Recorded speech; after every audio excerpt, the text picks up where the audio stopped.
What's up, guys? Welcome back to another episode. This is going to be your astrological monthly forecast plus horoscopes for the month of August 2026, guys. Thank you all for being here. It is it's always exciting to do these videos, guys. So I really appreciate if you are here. Thank you. If you have never seen me before, I'm Codifer. I'm an astrologer. I've been doing these videos for many years. So thank you for being here. If you are a returning guest, what's good? Welcome back. Always good to have you guys. August is huge, guys. I'm telling you. I'm really excited to do one of the last months of summer. The last 2 months have been kind of wild, honestly. July was a huge month for all of us, and we kind of continue this, I wouldn't say crazy change, but there's a lot of changes happening. We are kind of going through the eclipse season at this point in August. We're about to have one of the first solar eclipses in Leo that we've had since 2017, basically. So that's a long time, honestly. Jupiter just entered Leo not too long ago. We'll talk more about that. We have an exciting month to talk about, guys. And I would point out, before we even move on from this point, I would say August is going to be one of the last months to really push your plans forward. The personal planets we're getting one last chance to really get anything caught up, go in a way before the end of the month, and we'll get there because there's another cliffhanger, I would say, at the end of August. We are kind of getting out of the Mercury shadow period that we've been in for most of the summer, and like I said,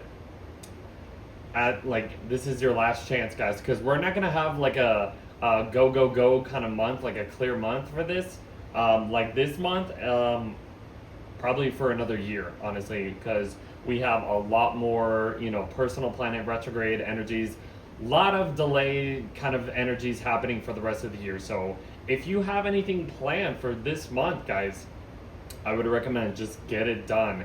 But there is kind of an uncomfortable kind of energy that we will be talking about on top of that. So, but honestly, it's going to be worth it, guys. I'm telling you guys. Let's get into the highlights of what we will be talking about. So I just added Chiron retrograde. I wasn't sure if I was gonna put this on here, but Chiron just entered Taurus. What was that, in June or something? It was June 19th, but it was only going up to 0 degrees of Taurus. Kind of introducing a new weekend point, a new way of healing this Taurus energy, material things and stability and comfort and all that stuff. So, but this is as far as Chiron's getting. It's going to end up going back into the sign of Aries. I believe that happens in September, if I'm not mistaken. So I just added this just to kind of point that out. We might talk about that throughout the zodiac sign horoscopes if you want. Venus is going into Libra. That's going to be really nice. Take advantage of that. I will add this. Mercury will end shadow around the 6th. So I'll just point that out too. Mercury will eventually go into Leo. We have Mars going into Cancer, and that's kind of the uncomfortable thing that I just mentioned. But on top of it, this is a really good month to just really get your plans going, guys. We have the solar eclipse in Leo, like I just mentioned. Virgo season will begin. Mercury will join the sun and enter Virgo. It's exalted / home sign. We'll be talking about that more later. And then we get one of the last lunar eclipses in Pisces for this series, because the lunar nodes just changed signs that we talked about in July. And then as we get to the end of the month, Venus will enter her shadow, and that kind of begins the whole personal planet delays for the rest of the year, because eventually, like I mentioned in the last couple months, Mars is going to enter its shadow and do its whole retrograde thing in Leo for the most part. It'll enter Virgo, go retrograde, go back into Leo, all that stuff. So, but I'm just saying, guys, if you have any last minute plans for the year, August is where it's at. I already have something planned. I'm hoping it works out. So let's get into the highlights. So if you want to follow me on any social, I'm mainly active on Instagram, mainly active on Instagram. I'm on TikTok once in a while. I'm on Facebook, whatever. But yeah, this is where I just mainly post my stuff, new merch, clips of the videos. I'm trying to advertise new clips of my merch through stuff. Yeah, this is just one of my little other thing that I do. If you wanted to follow me on Instagram. So let's get to some of the links that I have. So if you want to, check out the links, I have a bunch of them, honestly. You can support my channel or become a free member on my Patreon, actually. I do written horoscopes for basically free members, anybody who wants to join. I usually post these videos a little earlier for the $10 tier, just to kind of like get a little early access exclusive for these videos. Or if you just want to support my channel, $10 a tier. I'm on YouTube, you know it already. TikTok once in a while, that's a whole thing. Merch website, gonna be showing you what's new on there.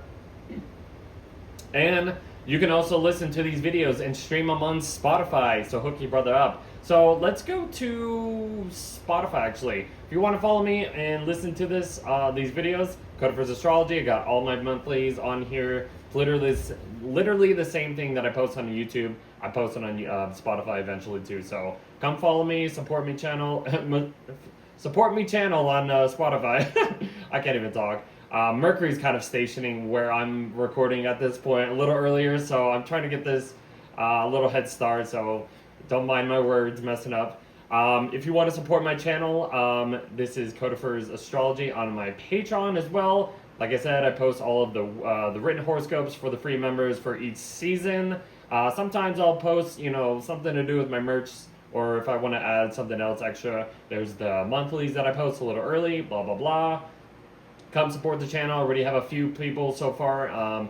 $10 tier for just support, or free member if you want to join. Okay, so let's get to the merch website. Right now I'm kind of having a 20% off sale. I've had some good sales lately throughout the summer, so I just want to show you the new Leo merch. It's looking amazing, guys, honestly. So I'm calling this the ruler because it looks like the way I kind of made the design, or what I found, it kind of has like the sun on there and then like the lion. It just looks beautiful, honestly. Like, oh my god, like look at this, guys. I love the little Leo, like, I don't know, the fashion, it just looks cool. I don't know. Check it out, guys. It's really cool. The sun is the ruler of Leo, so I just kind of, that's the whole touch thing. But yeah, like, let's just come check it out, guys. I mean, there's a little bit of everything on here. Let me show you the Jupiter and Leo merch. I'm actually wearing the Jupiter and Leo merch. It is looking fire, literally. Like, I'm super excited about this. I got the hat too. I got it all, guys, honestly. Just wanted to show you that real quick. So come support the merch and come check it out. Hook your brother up.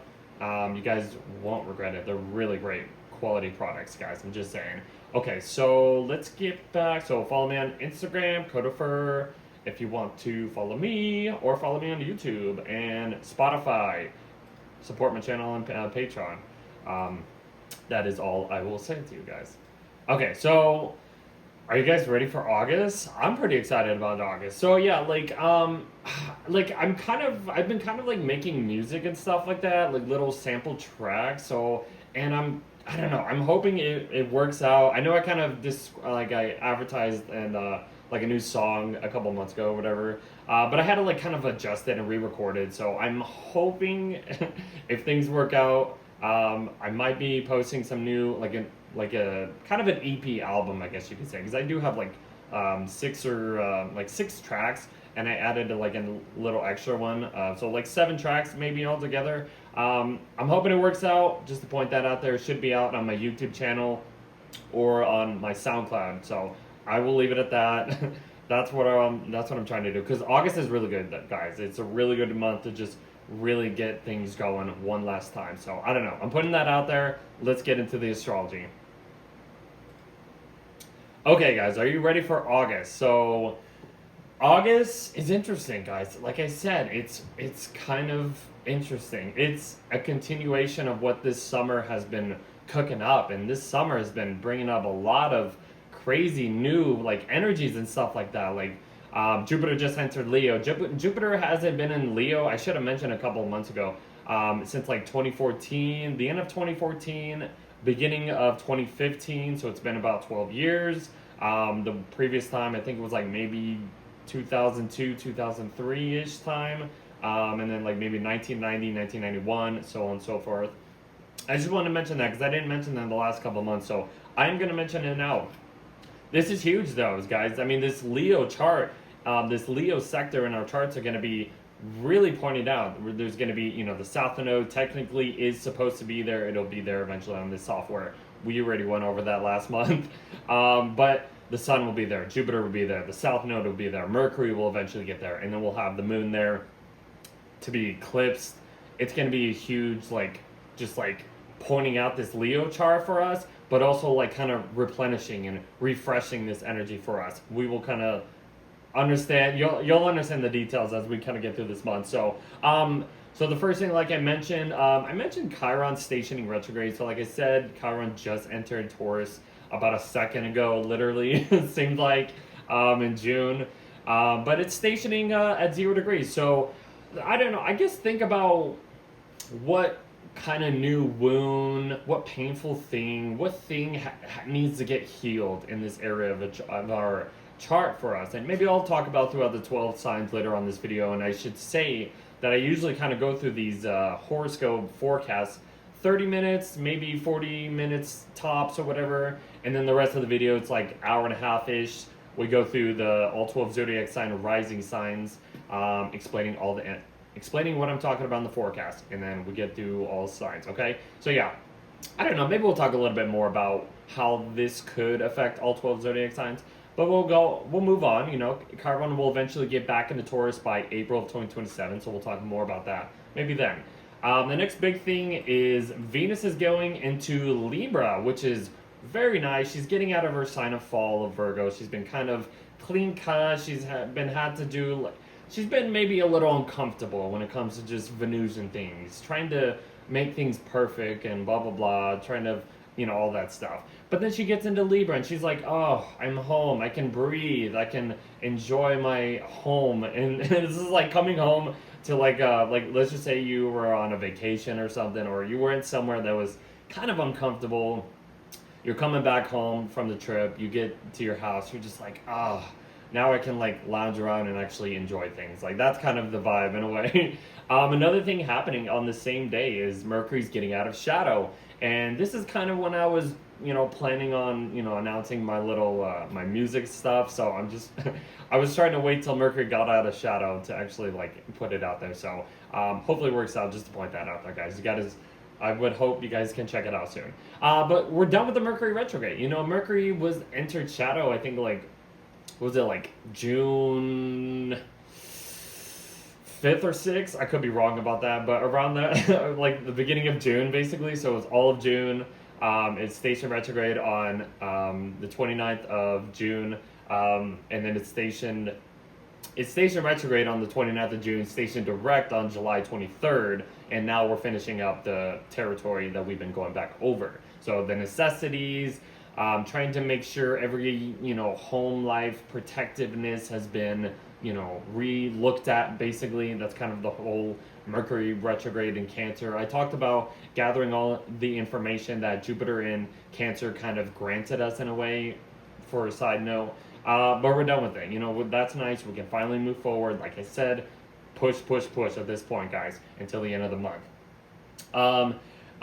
Saturn,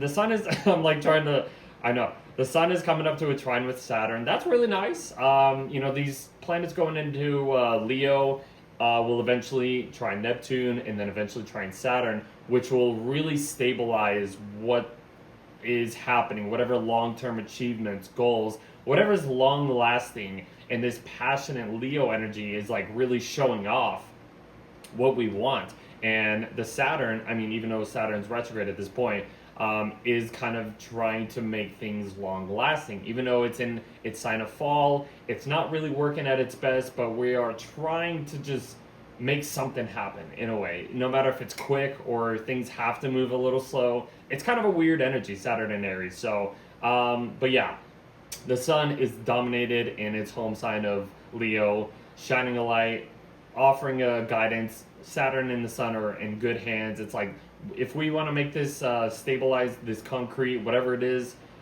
job, relationship, our life, whatever situation's going on, it will be passionately agreed to and like accepted in a way. Because eventually Jupiter will start to make that trine to Saturn, and that's already going to be, you know, the growth of the Jupiter part in Leo Jupiter and Saturn, they made a conjunction at 0 degrees at the end of 2020, guys. That was the whole triplicity shift of the air energy that Jupiter and Saturn are going to be meeting up in all three air signs for the next 200 years, which is mind-blowing.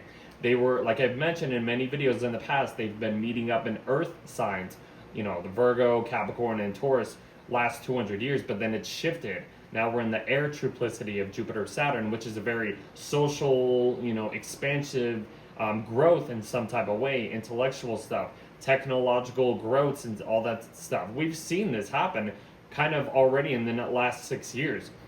So, when Jupiter was in Cancer, it was kind of squaring Saturn, and we've been dealing with that Jupiter square Saturn transit since Saturn was in Pisces, Jupiter was in Gemini, and then they both moved into new signs, Cancer and Aries. So it was kind of like I want to go out there, but I'm still kind of restricted in some type of way. But now that Jupiter is in Leo, it's offering the trine, it is accepted. It is like, okay, now we can finally see the blossoming of these plans, these long-term goals that we've planted maybe 6 years ago, maybe longer at this point. But I just wanted to add that too. So I know it's big things happening this month, guys. So that's kind of in the background as well. The next big thing is Venus is connecting to these outer planets. It will trine Pluto, it will go opposite Neptune, and it'll also trine Uranus. So we had this transit, configuration last summer, because I remember talking about Venus opposite Neptune, like not all glitters is gold. We're not seeing things too clearly. The Neptune part might bring a little bit of illusions, fantasies, something that doesn't seem clear, like too good to be true. So the Venus part is like trying to make things balanced, trying to make things fair. Excuse me, sorry. And that's going to be the challenge. That's going to be like, we might not see things too clearly. But what I was talking about last summer is leaning towards other people, because the air signs is what makes things, air is what makes things flow. It's all over the place.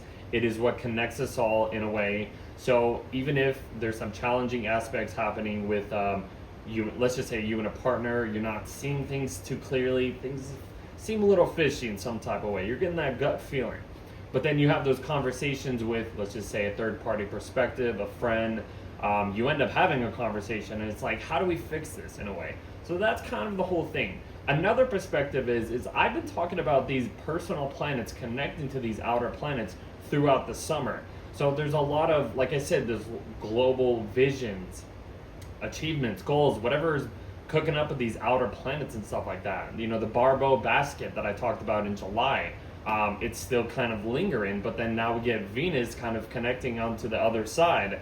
It's just kind of connecting all the dots in a way. It's kind of wild to even think of. So that's what I will say there. The next big thing is Mars is going into Cancer. So Mars hasn't been in Cancer since the end of 2024 and the beginning of 2025, when it did its retrograde in mainly the sign of Cancer. It did enter Leo, I believe it was like November of 2024, or October, somewhere around that time. I think it was like November. It slowed down, stationed retrograde, and then it went back into Cancer. So it stayed most of that time in Cancer, and that was a very, very uncomfortable period for all of us, I'm sure, if you can remember. It was just crazy. Mars is considered to be in its sign of fall in the sign of Cancer, so that's the uncomfortable thing that I mentioned at the beginning of this video. So even though the personal planets are telling us to go, go, go, go, go, we have this Mars in Cancer transit happening. This is kind of like explaining, like, yeah, the energy is saying go, but there might be some uncomfortable things that we might have to take care of, which might not be a bad thing. So I won't say that's going to be horrible. Mars is about action, drive, sometimes confrontations, aggressiveness, slicing things out. In the sign of Cancer, in the sign of the moon, emotional side, our protectiveness, our home life. This is, I would think, the positive side of having Mars in Cancer, especially if any of you guys have this placement. You're very protective of your surroundings or your home life and stuff like that. You're protective over family and stuff. Like if anybody crosses you or the family, you know, you're right there to like kind of be the protective force, I guess you could say. So I mean, that's the only positive thing I would think about Mars in Cancer. But just look at your security, look at your home life. What needs to be secure? What needs to be like kind of covered and protected? You know, what do you need to be on guard for? You know, some people might be kind of crabby, you know, emotionally. What's the word? I always use the. It's like a. Just on guard and stuff like that. If I think of the word, I can think of it. It's like I always talk about it. If I think about it, okay, I'm gonna move on. But yeah, you know, impulsively, you know, outbursts or passive aggressive. That's what I'm trying to think of. That's the word. A lot of us might be a little bit passive aggressive when it comes to home security, home life, family stuff, whatever that is. That's another thing that I will add. But yeah, so and another thing I will add.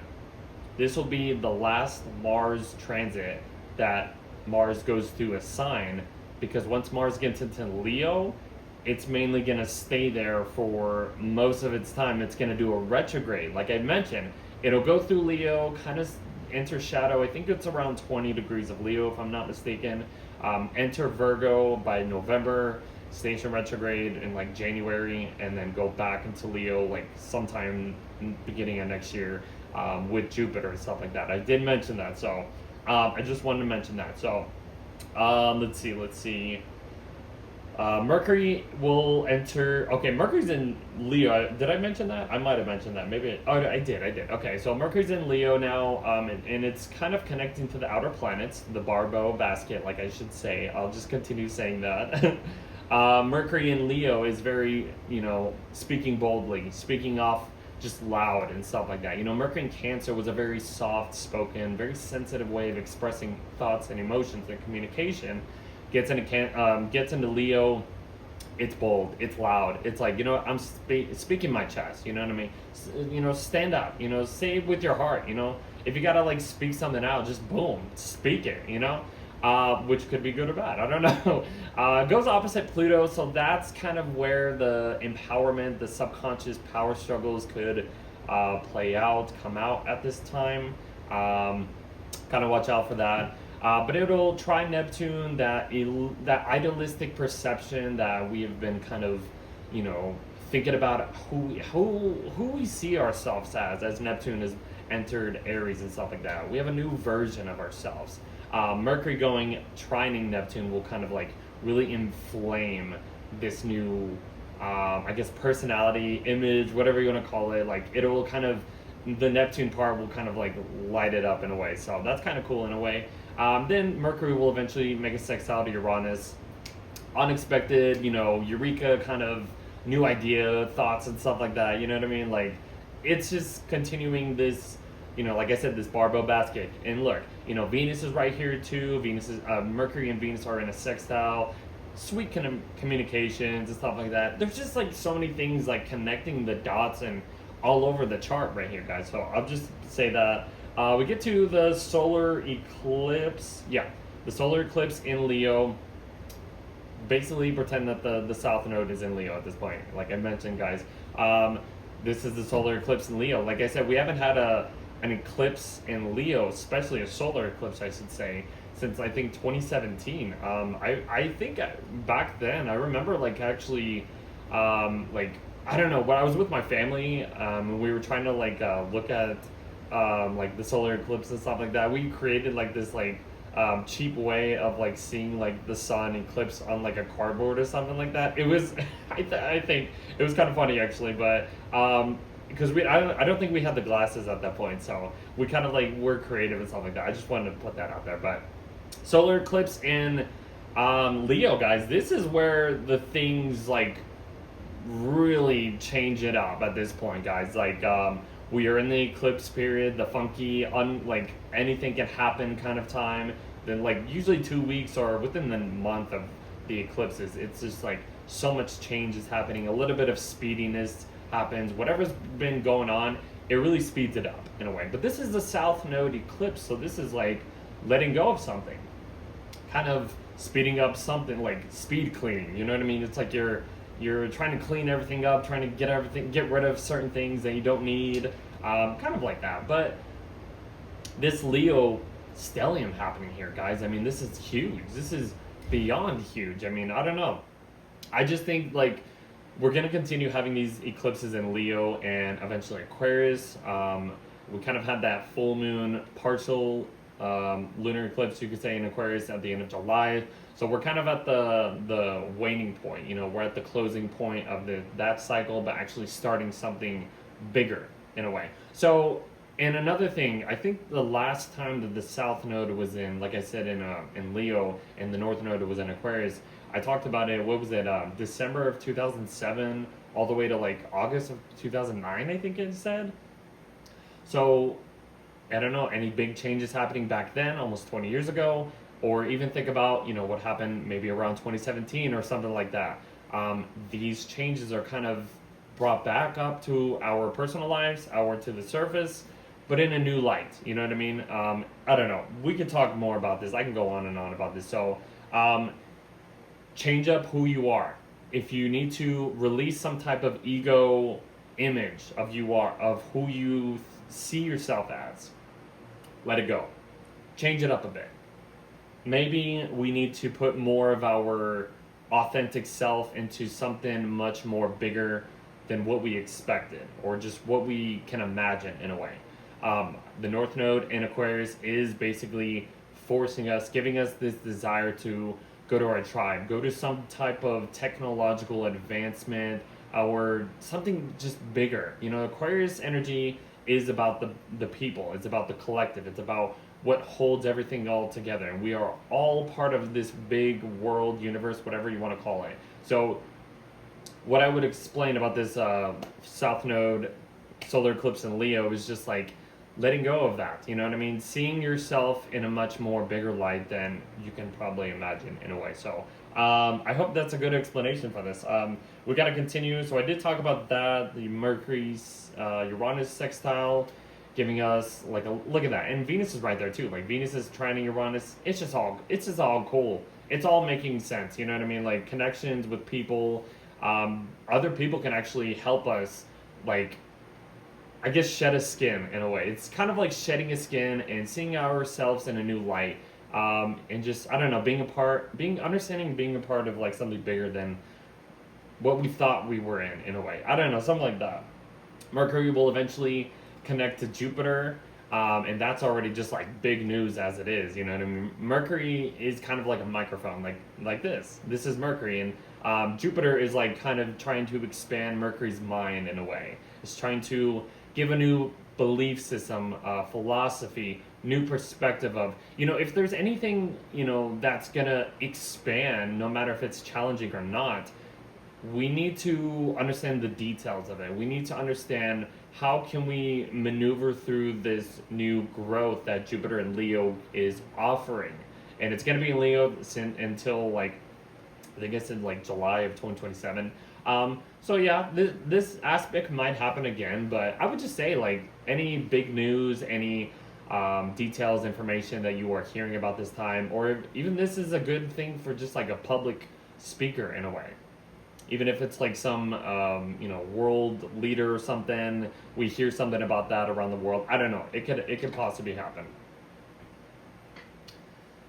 Which can go in either way. I mean, I think it's a good aspect. And then they're both starting to trine Saturn over here, and that's just really concreting. Like I said, it's stabilizing whatever plans, whatever growth, whatever information you are hearing at this point. It'll eventually be on the Saturnian side, which is like Saturn's the gatekeeper. Is it acceptable? Is it not acceptable? But at this point, it's a trine, so there's some type of agreement, some type of acceptance happening here in a way, and it's passionate, it's fire, it's like bold, it's huge, guys. Like, that's what I was saying. The growth is like stabilizing, and you're understanding, like, I don't know, you're connecting the dots, and everything's just somewhat working out. Hopefully, I would think. So that's what I would say. Let's see. And then Mars starts to square Neptune. When does that actually happen? it's like the 16th, the 17th, kind of in the middle of the month already. Mars is squaring Neptune, so that's a little uncomfortable. That's a little fishy. Like I said, Mars is already in Cancer. Is already, trying its best to just kind of get through something. Even if it has to be a little bit on guard in some type of way. Mars square Neptune aspects is, Neptune is just creating a fog, creating some type of elusive path or whatever. Something that's not really like looking clear. You're like looking at two different pathways.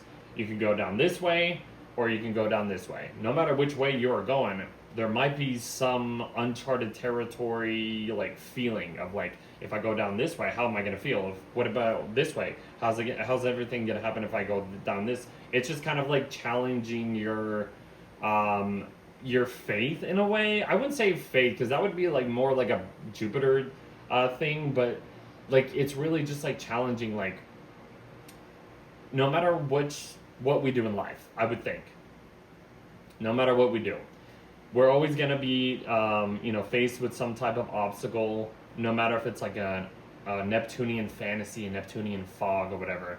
But we kind of have to just go through the fog no matter what the consequences is. You know what I mean? That's kind of how I would explain that. And Mars will eventually square Saturn. That's where things are going to come to a halt. You're going to hit a wall in a way. Saturn is going to be eventually in the superior position at that point. And I'll just mention this because this doesn't complete until I think September 1st or something like that. The end of August, beginning of September. Saturn is in its sign of fall of Aries, but then Mars is also in its fall of Cancer. So this is a very like fall uncomfortable challenge between the malefics, and it's like there's a lot of stress, but there's frustrations, and there's I think is the word inhibitant. I don't know, I'm thinking of that. Maybe that's not the right word. I don't know. A lot of just like, it's gonna just feel weird, but I feel like this Saturn energy is gonna really have a lot of energy overpowering this Mars. I don't know, I'm just thinking out loud basically. So I just wanted to point that out. We're kind of going into that energy after Mars hits that square to Neptune. Let's see, Venus will eventually make a sextile to Jupiter. That's really nice. You know what I mean? Like, even if whatever situation you're trying to deal with, it's uncomfortable, you're like, I don't know what to do, blah, blah, blah. Maybe you need a night out. Maybe you need a night out with a friend, your partner, whatever. Let's just go on a date night. Boom. That's going to kind of ease up the pain, ease up the tensions and stuff like that. You can kind of let loose if you need to. That's what I would say. Venus is in its home sign of Libra, offering that relationship, like ease, fairness. Jupiter is just empowering this Leo fiery energy, so take advantage of that.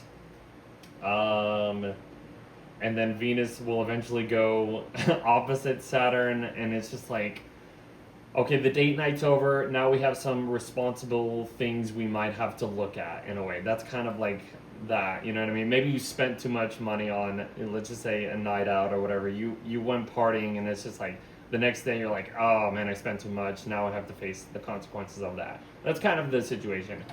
Venus opposite Saturn. She is in Libra.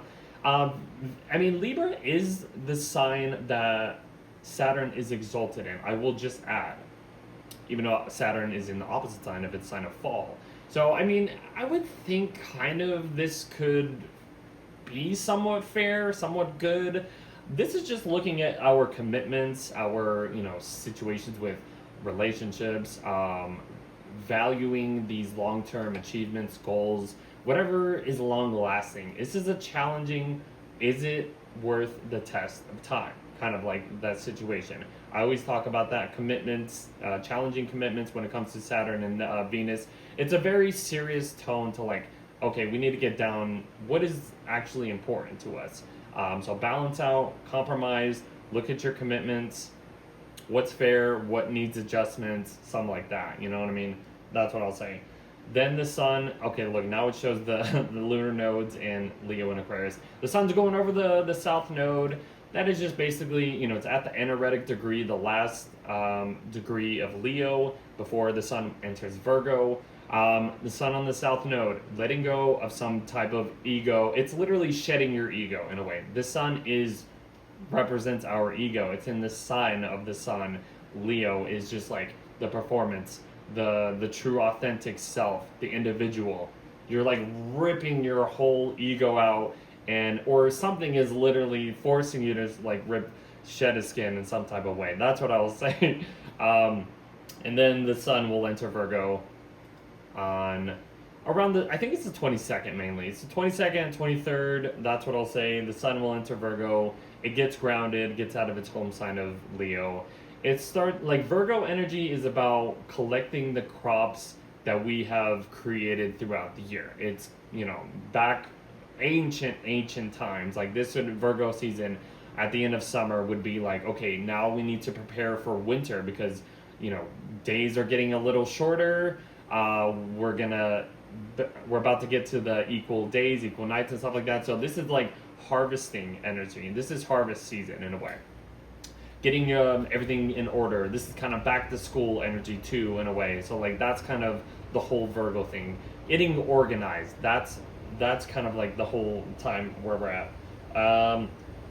And then Mercury goes over the South Node, basically does the same thing. Ways of communicating very boldly will be stripped away. Kind of understanding a new thought pattern, I would think. Goes over the South Node, goes into Virgo, comes together with the sun. Basically, that's the next big thing. So we get the Mercury Cazimi. Let's see. Okay, so it happens around 3-4 degrees of Virgo.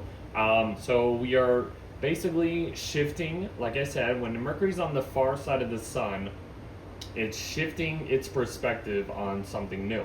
It's not Mercury retrograde, like in front of, like in between the Earth and the sun, like, oh, we need to face something that we need to go back over. This is like, okay, Mercury's going over, into new territory, blah, blah, blah. Mercury's in its home sign. It's also considered exalted in the sign of Virgo. So this is like putting your mind to work energy, you know what I mean? Mercury works very good in Gemini or Virgo, the two signs that Mercury rules. So yeah, this is gonna help get organized about anything, getting your ducks in a row, putting your mindset towards, putting like you're writing a schedule or something, like, or a to-do list. You're like, what needs to get done? That's kind of Mercury in Virgo, I would think so. And it's connecting to the heart of the sun.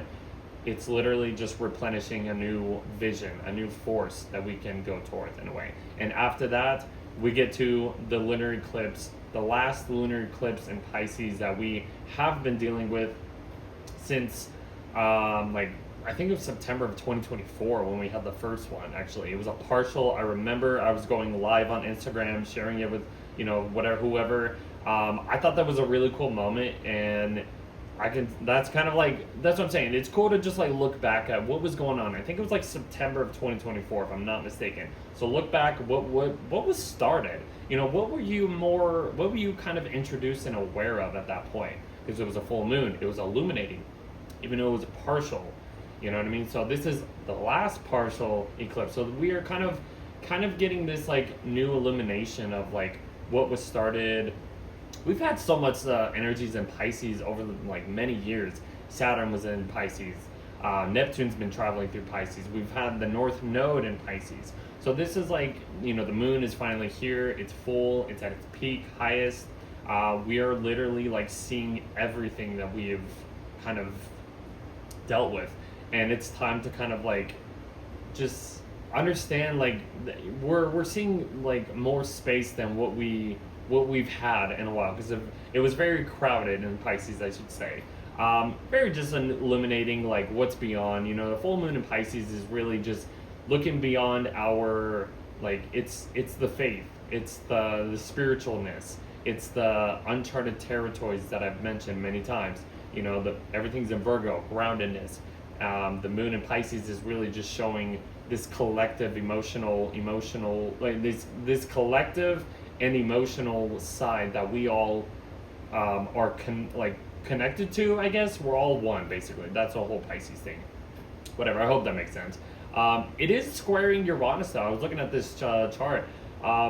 There's like a T-square mutable energy, basically. So like Sun and Mercury in Virgo, the moon's in Pisces, and they're both making a square to Uranus and Gemini here. So this could really shake something up. It's a very changeable energy, no matter if it's, because mutable signs are adaptable. They are the ones that change the season. So if there's any curveballs, if there's anything that's getting thrown at you at this time, it's kind of making you aware of something. Uranus is stationing. It's about to go retrograde. It's as far as 5 degrees that it's going to be. I think it stations in September. Stations retrograde, I should say. But yeah, this is just Uranus. Here's one more curveball that Uranus could throw at us, even though, you know, we're at this like full moon peak moment. So yeah, that's kind of like the month, guys. We're at the end of the month. I was looking at this not too long ago, and I saw that. And I was like, oh, that Uranus in the apex. What is it? The apex or whatever. We'll just call it the midpoint. It's basically Uranus is in the midpoint, so it's really shaking something up. You know, even if the full moon lunar eclipse in Pisces is like trying to make you aware of like there's something big, like something bigger than your immediate life. You know what I mean? Maybe there is something bigger, much bigger than for you out there. It's just like get connected to more spiritual mechanisms, get connected to just emotional connections with friendships, family. I don't know, like I'm just trying to think of other things that I can think about this lunar eclipse full moon in Pisces. So, but yeah, Uranus will throw some type of, this is very electric, like very nervous, like our nervous system might be a little electrified, or like something shocking could happen. I don't know, just to add that's just Uranus energy. And then let's see, Venus is about to enter shadow. Let's see if that happens. I think that's the next thing that happens. Yeah. And then we get to where everything slows down again. So we are at the, okay, now we have to pump the brakes in a bit. Venus will enter shadow. It's going to start doing a retrograde. It'll come back at 22 degrees of Libra at, I think it's at the end of November or sometime in November, I think. Something like that. We'll get there when we get there. But it'll enter Scorpio. Station at like, I think it's like 8 degrees. I could be wrong. It's stationing right on my Venus, honestly. I have Venus at 3 degrees of Scorpio. So like literally I'm like getting my Venus return. But it's also stationing retrograde on my Venus. It's I just wanted to add that. I've been looking at this retrograde for a while, so I'm like, oh, it's on my Venus, what? So yeah, it's like 22 degrees of Libra, all the way to like 8 degrees of Scorpio. She'll station retrograde, go back into the sign of Libra, station at 22. So like, we'll get to that, but I feel like this Venus retrograde will just really, like Venus is entering her sign of detriment in Scorpio. So there's like maybe some deep uncomfortable things that we might have to look at. Things might have to be uprooted in some type of way when it comes to like Venus things, relationships, values, possessions, what we are attracting and stuff like that. And things might get a little like ugly in some type of way. I wouldn't say bad though. This is just the deep emotional side of Venus and Scorpio is really going to be like, okay, is it worth it in a way? But then Venus goes back into Libra, and then we create the peace again. We like, okay, we need more balance. We need more fairness. That's going to be the whole Venus retrograde thing, guys. And then basically that's when the very last thing is when Jupiter makes a trine to Saturn. That is stabilizing the growth that I literally just talked about throughout this video. Jupiter will make, I think, a couple more trines to Saturn next year. But this is good. This is looking pretty good, honestly. The stabilizing force of Saturn, excuse me, is, connecting good with the optimistic force of Jupiter. You know what I mean? So it's really good. It's looking really good. Passionate, just growth, everything is just looking good, guys. So I don't know, like we'll talk more about this as we get I guess whenever, you know what I mean? Like I forgot to mention this in my 2026 video. I was like going through it and I was like, I totally forgot about this. So I'm glad I basically talked about it, you know what I mean? Like, yeah, it's just really cool. Just reflect on the last 6 years of how this Jupiter Saturn conjunction storyline has kind of been for you, you know what I mean? So I've done YouTube basically this whole time, this like cycle, I guess you can say. I've done my merge basically. I've just been working online, and from my perspective of this, Jupiter Saturn cycle, stuff like that. So I'm really excited about this stabilizing trine between Jupiter and Saturn. It's really acceptance basically. That's what I'll end it at. That's the month of August, guys.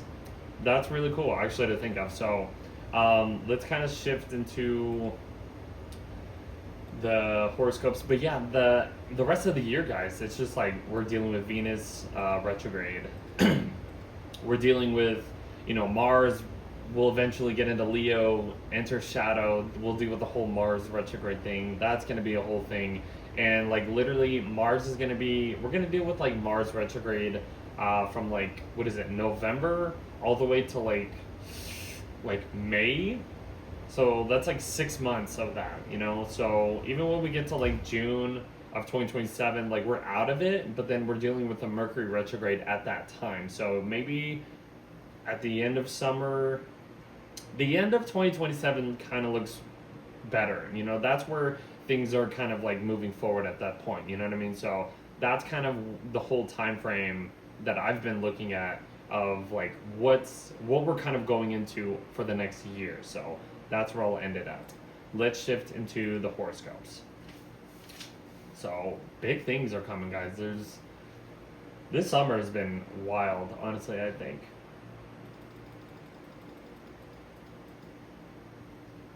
Okay, so we're gonna start. Let me do this. Hold on. Okay.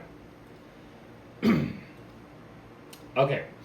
So, like I said, what I do with these horoscopes, talk about the rising sign horoscopes. If you don't know your rising sign, look it up on any astrology horoscope website. You got to know the timing. You should know your birthday, the year, the city you were born in. Just fill in all the information, but you got to know the timing to know exactly what your rising sign is. Because you might be a sun sign, like I mentioned last month, but you might not, fully, I guess, represent or resemble, is that the right word, what I'm talking about. So look it up, guys. I mean, that's the most important thing, and I explain in whole sign house too. Look it up in Placidus charts is on point. I'm just saying that's what I follow most of the time. Whole sign house is pretty simple basic stuff, but Placidus charts, look up that. I would recommend. So if you're an Aries Rising, this is going to be your August forecast. So I'm just going to mention, Chiron just entered your second house of Aries. It will eventually station retrograde.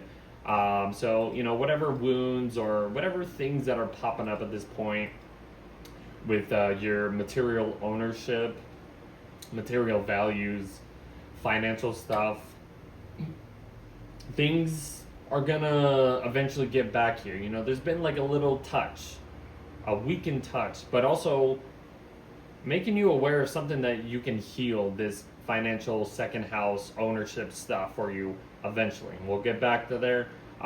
April of 2027, we'll talk more about that. So just kind of reflect what's been going on. The next really big thing is Venus is going into your 7th house of Libra. That's really nice, for the most part when it comes to relationships, connecting with just people in general. It's in your 7th house. This is literally the planet that represents relationships in the house that represents relationships. So it's a win-win situation in a way. So even if you have to compromise and stuff like that, whatever, that's a whole thing. But Venus can provide that fairness, that ease, that simple ease, that peacefulness and stuff like that. That's what I'll say there. It's really looking nice. She does connect to the outer planets and all that stuff, whatever. I won't talk too much about that, but any compromises, just go at it. Next big thing is Mercury is out of shadow. I should mention that before I even get Mercury into your 5th house. Whatever situation's been going on, delays, you have to go back over and stuff like that, you're finally done with it at this point, Home life, your personal security, like your sanctuary, home situations, even if there's been some emotional drama or whatever. What did you have to kind of go back over, like your necessities, your home life priorities and stuff like that? That was the whole thing, the whole Mercury retrograde in your 4th house. So now that you're finally done with that completely, you can finally move out of this. And then Mercury gets into your 5th house of Leo on top of the solar eclipse happening in your 5th house. So look at this 5th house stellium here. I mean, I don't know, there's like a little asteroid here. I think that's considered Vulcan, if I'm not mistaken. Correct me if I'm wrong. Just ignore that. I'm just saying. But like, look at this. 5 celestial bodies. I mean, on top of the South Node, basically here considered. Pretend that it's in here eventually. This is the solar eclipse in Leo. This is a huge like 5th house. What's enjoyable for you? What's fun? What's, you know, your inner child craving? You know what I mean? Your performance, your talents, your hobbies, things to do with children in general. You know what I mean? This is being like shedding a skin of all these topics for you guys. So even after, you know, after this point of the solar eclipse in Leo, you'll kind of understand like, wow, I kind of needed to let that go in a way. You know what I mean? When it comes to just like certain things of how you perform, like anything, you know, anything fun, you know what I mean? Like you were kind of changing the form of how you have fun, I guess. Would that be the right thing to say? I think so. Like, that's kind of just what I would explain to. Your ruler, Mars, though, is entering your 4th house of Cancer.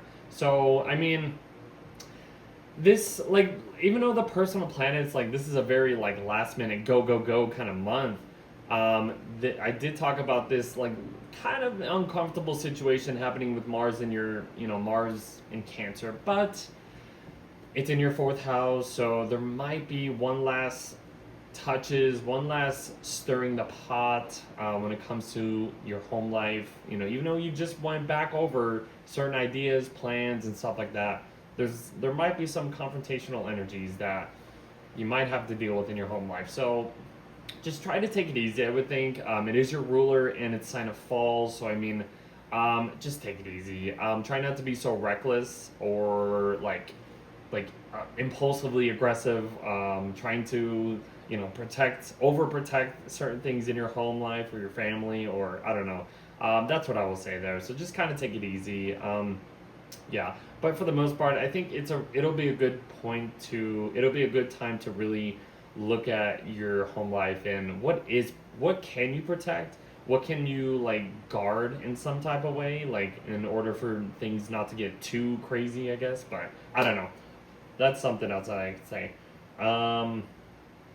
The next big thing is we're kind of just, I mean, there's some like outer planet connections. There's outer planet connections like continuing that I've been talking about throughout the summer, you know, with these outer planets and the Barbo basket and all that stuff, whatever. So, we kind of just get towards Virgo season.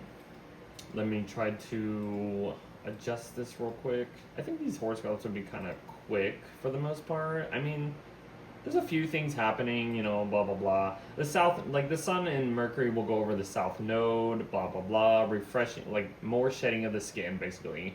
And then the Sun will get into Virgo in your 6th house, and then Mercury will follow the Sun in the 6th house too. So, and then we'll get to the lunar eclipse in Pisces. So, okay.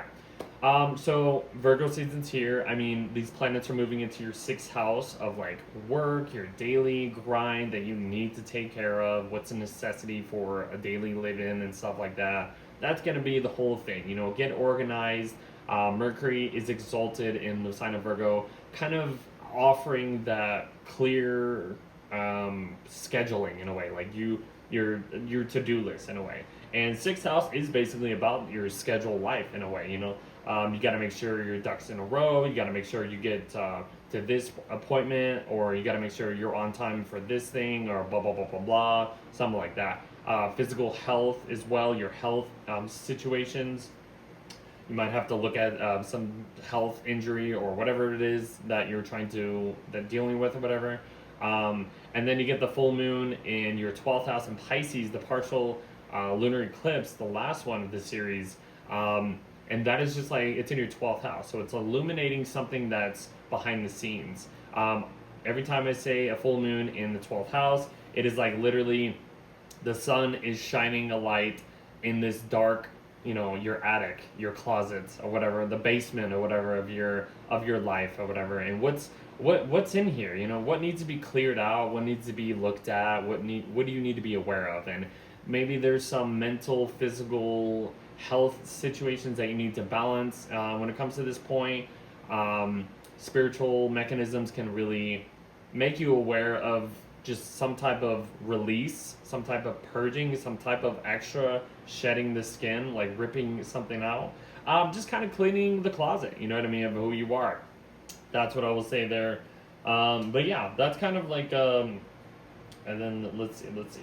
And then Venus will enter shadow. I'll end it with that too. She's going to enter shadow around 22 degrees of Libra in your 7th house. So she's going to start her retrograde period in your 7th house, go into your 8th house eventually next month, station retrograde, and then kind of start to move back and then do this whole back and forth thing. So relationships, valuing, it's in your relationship houses too. I mean, it starts in your 7th house, gets into your 8th house of like deepening these relationship connections. You're gonna have to like really dig deep into something that you might need to shift and let go of or change something about.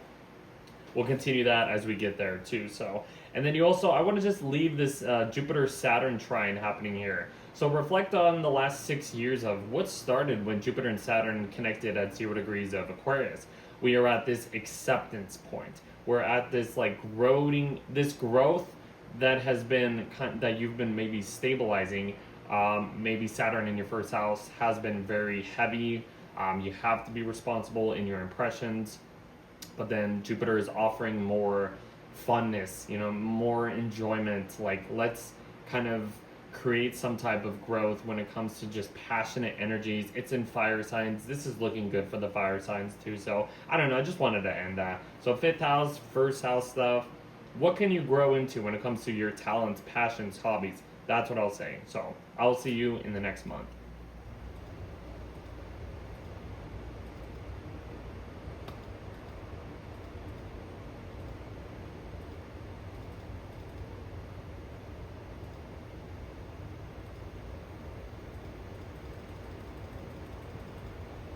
Okay, if you are a Taurus Rising, so I'm starting out with the Chiron stationing retrograde in your 1st house. Chiron just entered in your 1st house in June. This is just a little preview of how Chiron is going to affect your sign, your 1st house, your personality. There might be some weakened touch or a new way to heal your personality in some type of way. That's what I'll say about that. We'll get back there eventually. I think it's April of 2027 when Chiron officially enters your 1st house. So I don't know, reflect on, a new way of kind of showing yourself off, a new way of healing just your image, your impressions and stuff like that. I don't know, reflect on just that real quick or whatever, because Chiron will eventually get back. The next thing, your ruler, Venus, is entering your 6th house of Libra. So she's entering her other ruled sign of Libra. She rules Taurus and Libra. But this is your ruler. So your ruler's in a good position right now. Even though it's in your 6th house of like daily work, you gotta get, you gotta do the daily grind and what's a part of, what's necessary for like your daily living and stuff like that. But Venus is about connection. She's in Libra. It's a very peaceful, energy. Connecting with coworkers, you know what I mean? This could make things fair with working with coworkers. Looking at your health situations, you could attract more, I would think, good things when it comes to like, maybe you want to, have an appointment, check your health, see if it's good, you know what I mean? Like something like that. I don't know. Supplements, any of that kind of stuff could actually like kind of benefit your way of operating, because the 6th house, like ancient times, it was about kind of like, it's like the slavery house in a way, not to like scare anybody, but that was like kind of literally 6th house. So but modern astrology has kind of like softened that 6th house energy up. So it's about like operating in a way, scheduling, doing the daily grind and stuff like that. So maybe there's adjustments, there's something that you might need to look at, or how other people can like offer better things for your daily grind, your scheduling in some type of way. That's what I'll say. But it looks good for the most part. Your ruler is operating better than in your fifth house of Virgo. Even though the fifth house is not bad for Venus, she was still in her sign of fall, little uncomfortable, whatever. She's in a better position. Then Mercury gets out of its shadow that it's been doing a retrograde in your third house of going back over information, plans, situations that you kind of needed to look at when it comes to third house things, communication, close connections, something in your immediate environment. You needed to kind of be more safer in a way, dealing with siblings, neighbors, relatives, short trips and stuff like that. All that kind of like shifting your perspective on that. Then it goes into Leo, followed by the solar eclipse happening in your fourth house. So it's huge fourth house stellium in the sign of Leo. Like, not only is like all these planets in your fourth house, it's really like pointing towards like a lot of things happening in your home life or family, and something's happening there. There's an eclipse. There's a purging. There's a shedding the skin and some type of way of your living situation. You know what I mean? You might need to, I don't know, maybe you move to a better house. You need to leave a certain area because of some situation and you need to let go of it. I don't know. That's a possibility. Maybe you renovate your house in some type of way. You know what I mean? You kind of clear out some old junk that you don't need to get rid of it. You clear out some space for, like, let's just say you clear out the junk for Jupiter to expand something new. You know what I mean? That's kind of the whole thing. And Jupiter in your fourth house, I mentioned, could like offer more space in your living situation in a way. Not only if it's that, new family members are possible. That's also a whole thing. That's kind of huge, guys. I mean, look at this. Last time we had an eclipse in Leo was like 2017, or you can look all the way back to like maybe around 2008 time, when we've had eclipses and at that time or whatever, for some ideas of what could happen then. Next big thing, Mars is entering your third house. You know, Mars is in its sign of fall. It might be a little, uncomfortable, shaky, but I would think for you, Taurus, it will kind of offer some type of stabilization. It's water, you're an earth sign, rising sign, I should say. So it could flow a little easy for you. All these planets in your fourth house of Leo could square a lot of planets if you have any planets in your first house. So even though Mars is entering its sign of fall, it could help the emotional flow in some type of way. You might be more mobile around your immediate environment. You might want to take more trips towards like emotional like spaces around your local environment or some type of way. I don't know. Watch out for maybe uncomfortable passive like arguments, I guess I would say. Like words might cut deep.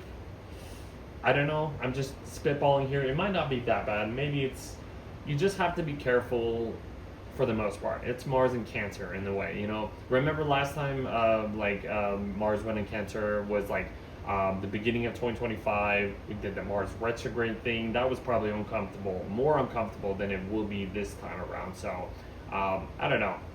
Let's see.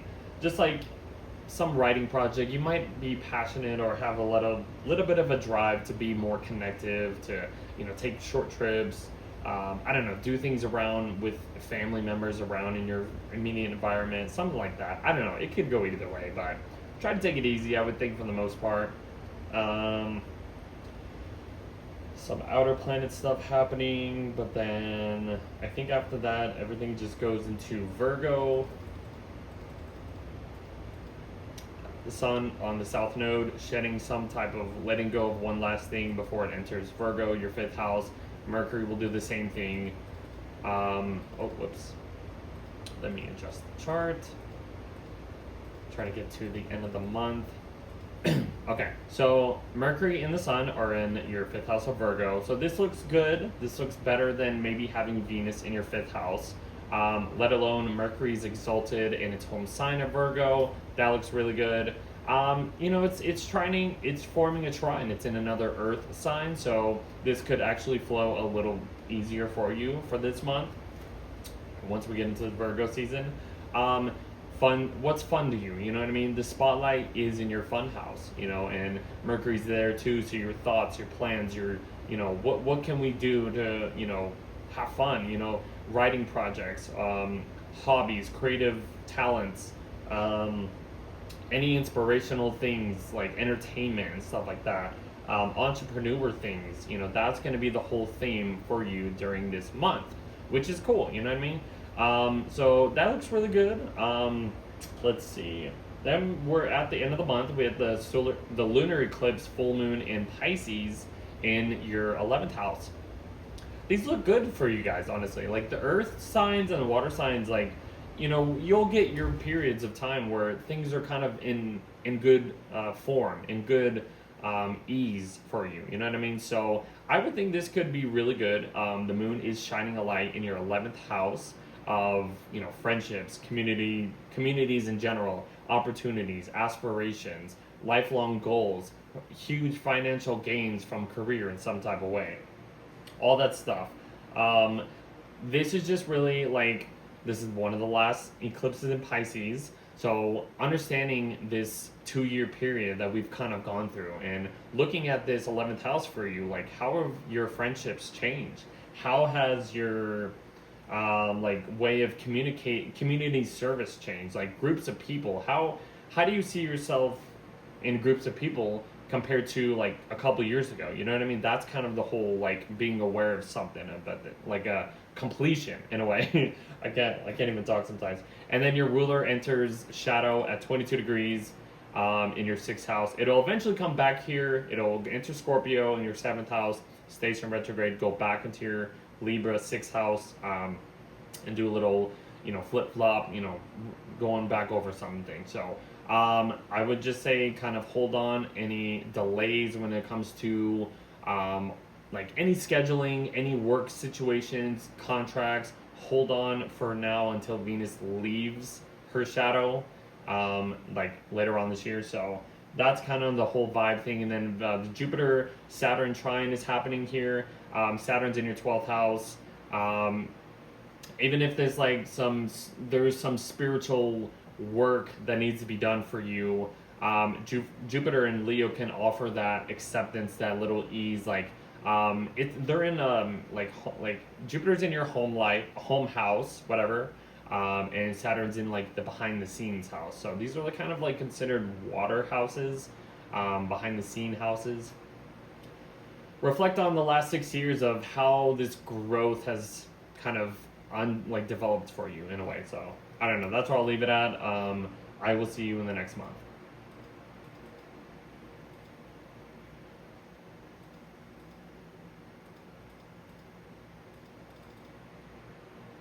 If you are Gemini Rising, this is your August horoscope.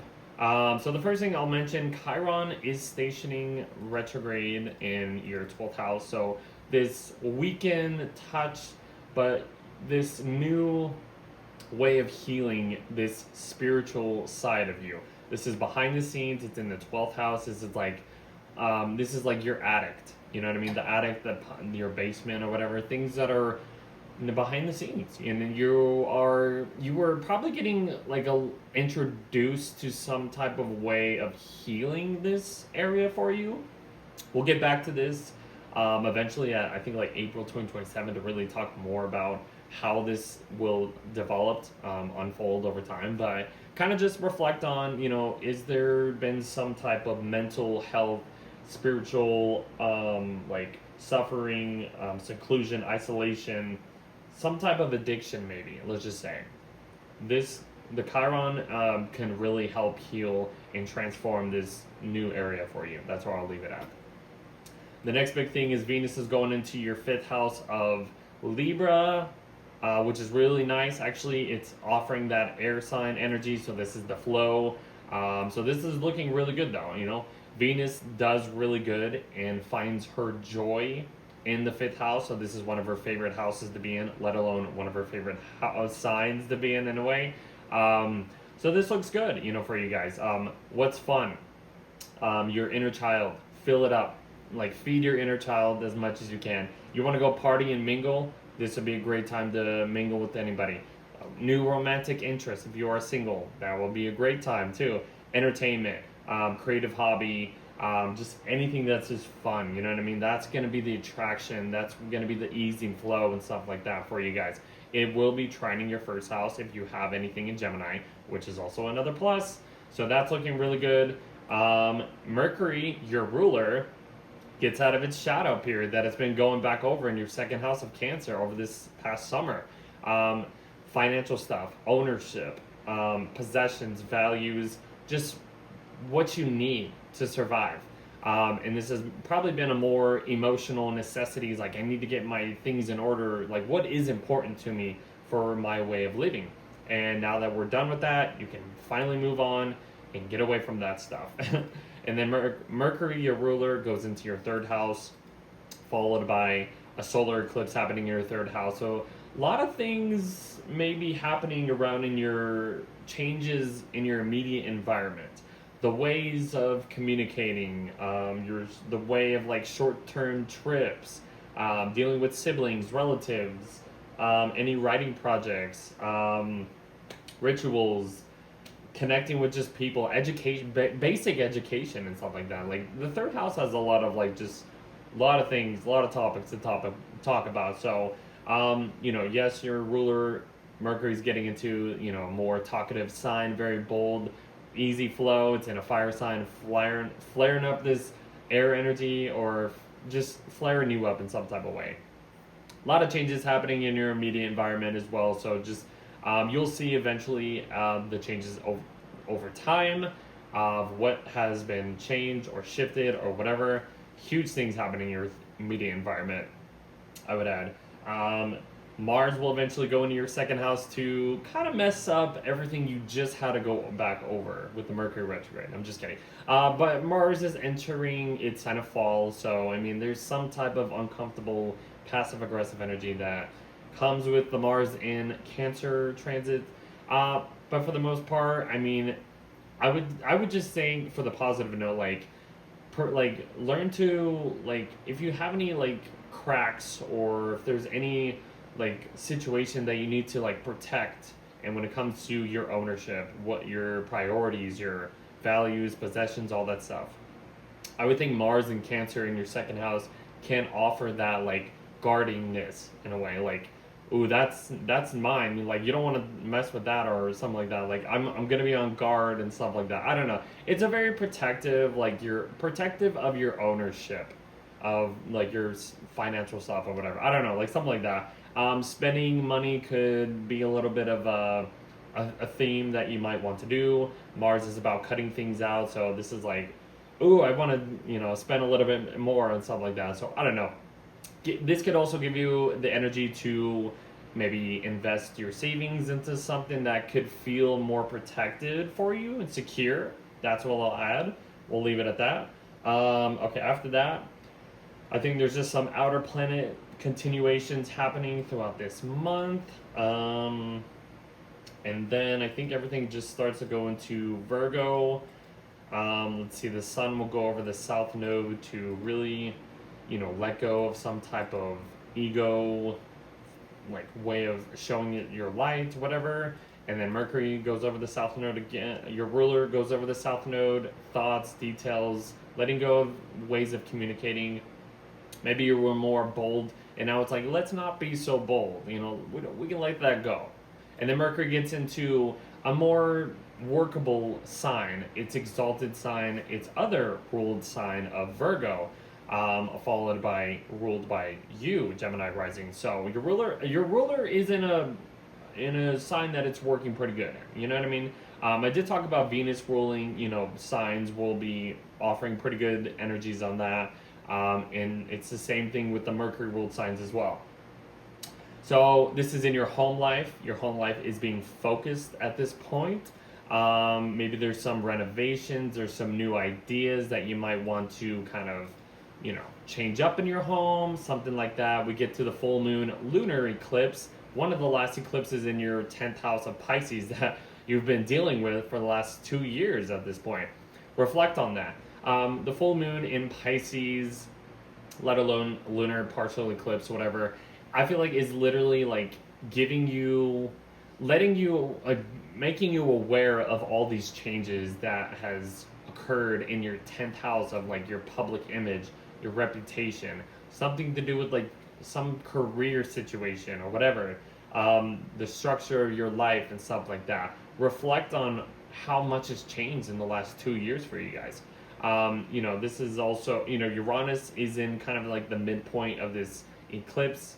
So maybe there's something that you kind of like step outside of the box that you present, could actually help some type of change on top of being aware of what's going on in like this public and private life. I can't even talk sometimes. That's what I was saying.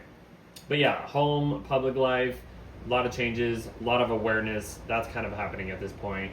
And then one of the last things is Venus is entering shadow. It's gonna enter. It's gonna start its retrograde thing. It's gonna go back in. It's gonna go into your 6th house of Scorpio. Go back into the sign of Libra. So back and forth things when it comes to Venusian things. We'll talk more about that when we get there. And then you have this Jupiter-Saturn trine, which is really looking good. They're in social houses. 3rd and 11th is very like, 3rd house is local, social, connections. 11th house is like more global community connections and stuff like that. So how much has this growth, how much has like, reflect on the last 6 years of like when they connected and started this cycle at 0 degrees of Aquarius. Now they're at this acceptance point. You know what I mean? That's the cool thing about this Jupiter-Saturn trine. You know what I mean? So I'll leave it at that. I will see you in the next month.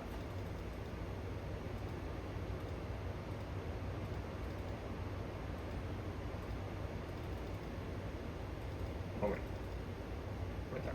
Okay. If you are a Cancer rising, this is your August horoscope. So we're gonna start off with Chiron stationing retrograde in your 11th house. So I mean, this is just a little preview, like I mentioned a couple months ago when I talked about Chiron entering this area for you. Chiron is about wounds, but also healing those wounds and how to heal that. So even if there's like a weakened touch when it comes to 11th house themes, friendships, groups of people, community service, opportunities, your lifelong goals, social like networks and stuff like that. We'll eventually get back to this April of 2027 to talk more about this and how it'll play out. But this is just giving you a little like, hey, there might be something that needs to be a little transformed, a little bit of a healing touch change in this area of life for you. That's kind of what I'll say about that. The next big thing is Venus is going into her home sign of Libra in your 4th house. That doesn't look too bad. You know what I mean? Like I would think even if you have any placements in the sign of Cancer, and if Venus makes a square to it, whatever. It's not the biggest deal in a way. But for the most part, when we're looking at this Venus in your 4th house, this is about like bringing a lot more beauty and peaceful things in your house. Like you want to renovate more, you want to renovate your house or surround yourself with more peaceful things when it comes to like family, what you are doing around your home, you know what I mean? So how can you beautify, I guess you could say, your living situation, or how can you bring more ease and balance and fairness and just peacefulness when it comes to just like family, your home life, and just making your home life pretty simple, you know what I mean? Like Venus is operating very good in Libra, so this is really good. This is looking pretty good, I would think, for the most part, guys. Mercury is ending its retrograde territory that it's been in your sign, your 1st house of Cancer, since June, throughout the whole summer, the last 2 months. So you're finally done with that, going back over certain information of how can I, be more protective? How could I have a more protective personality? How can I, take care of my physical appearance, my physical body and stuff like that? That's been the whole Mercury retrograde, like what needs to be changed, what needs to be looked at in some type of way. You're finally done with that. And then it'll enter Leo, followed by the solar eclipse in Leo. that happens around like the middle of the month and stuff like that. So there's a lot of changes. This is your ownership. This is finances, financial house. This is a priority, values, priorities, like ownership, security, and stuff like that. This is going to be changed in a massive way, but it's a letting go. And it's like closing a door and opening a new one. You know what I mean? Look at it as that. I would look at it as this. The eclipse is the door closing on a certain situation that you used to earn security. Jupiter is expanding a new door for you. It is offering more abundance in this area. If you know how to receive this abundance, this new door of security and ownership and stuff like that. Look at it as that. That's a good way of understanding that situation. Investments, wealth, priorities, what's supporting you. Like I said, it's work. Your work ethic too, could be changed. The next big thing, I mean, you'll see like as the time moves on of like, wow, that was a huge letting go and more open to something new type of situation. The next big thing is Mars is entering your first house of Cancer. So, I don't mean to laugh, but I mean, Mars is entering a sign of fall in Cancer. One good thing I would think about Mars being in your first house is it's going to give you a little bit more energy to do things. You know what I mean? Look at it as that. Even though Mars is kind of uncomfortable in Cancer, it's a little crabby, it's a little like just passive aggressive, I guess you could say. Like that might come off like your projections onto other people, like impressions. People might feel like you're being a little bit crabby in some type of way. I don't know, just throwing out some ideas and words and stuff like that. But for the most part, like I said, this can give you the chance to protect your aura, like your being and stuff like that. Like you'll be on guard. You'll be more like, I need to take care of my personality. I need to take care of my body. That's the protectiveness that Mars in Cancer can offer. And that's the best way of looking at Mars in Cancer. The last time we had Mars in your sign, Cancer, it did a retrograde. And that was like the end of 2024, a little bit of that. And like the few first months of 2025 when it was going retrograde. So that might have felt a little uncomfortable for you. Like little stir in the pot, little all over the place. But this could feel slightly different, I would think, because Mars is still moving forward, That's what I would say. Just kind of be careful and, I would just say just be on guard, just protect your being and stuff like that. Like it'll give you the energizing force to just like start a new cycle or just, head into some new directional thing or whatever. I don't know. It'll give you a lot of energy for the most part. Where are we at? And then after that, some outer planet connections happening, continuing that I've been talking about. And then everything just gets into your third house of Virgo. The Sun and Mercury will pass over the South Node, shedding his skin, letting go of some type of like I said, way of earning security and stuff like that.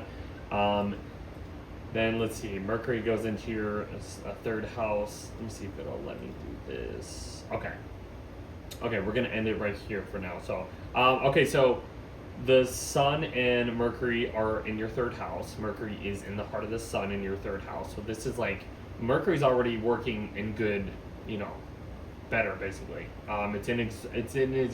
It's exalted in Virgo, and also it's ruling of Virgo, the ruler of Virgo, I should say. So it's like double goodness in a way. It's in the third house of communication, like information, basic education and stuff like that. This can be really good for any like communication, just interactions with other people around your local environment, your neighborhood. You want to connect with the neighbors. You want to connect with siblings if you want to. Close friends. You want to like kind of just do things. This could also be, you plan some little short trips or whatever around your neighborhood. This could be good to get things organized in order for things to actually, work out or something. I don't know. You might just be doing a lot more things in your immediate environment. Being more mobile. Any writing projects is also a plus to, during this time. Mercury is all about the logistics, the, you know, building some type of reputation or some workforce or whatever. You're putting your mind to work. That's a good way of saying this. Anyways, one of the last things is the full moon lunar eclipse in Pisces that we are having in your 9th house. This is one of the last ones that we've had over the last, so reflect over the last 2 years of what has been changed on this 9th house area for you. Higher consciousness, higher education, philosophies, teaching, publishing, traveling, like long distance traveling. Like 3rd house is short term travels, 9th house is like long term, like far away travels. Legal matters, principles, ancient traditions. I've learned about that. So, like religion and stuff like that. If you went into that, whatever, that's just another key word. These are the things that are kind of giving you one last glimpse of what has been, you know, changed. It is an eclipse. It is like, okay, this is a huge ending point for you in this area for you guys. So reflect on the last couple years, guys. Uranus is kind of in the midpoint, you know, shaking some impulsive, like behind the scenes spiritual stuff. That could just be added to this, like, bigger awareness, more faith in a way, I'll just add. And then one of the last things is Venus is entering shadow around 22 degrees ish. She's going to enter Scorpio, station retrograde in your 5th house, and then go back into your 4th house. So a 4th home situation in the 5th house, like creative talents, all that stuff is going to be shifted back and forth. We'll get there. We'll talk more about that when we get there in the next couple months or whatever. One of the last things I want to talk about is Jupiter trining Saturn. I was mentioning that in the forecast earlier. This is like the growth of acceptance of what has been building. And look, they're in like stabilizing houses. Jupiter is in your money house of like ownership, your personal finances, personal ownership. Saturn is in your 10th house of like career and structures. So reflect on the last 6 years, you could say, when they met up in Aquarius, the conjunction. That's what I want to kind of make you guys aware of.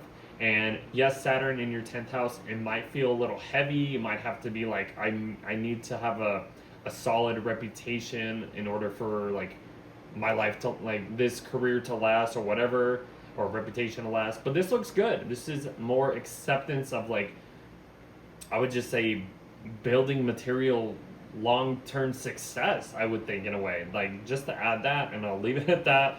That looks pretty good, guys. I'll see you in the next video.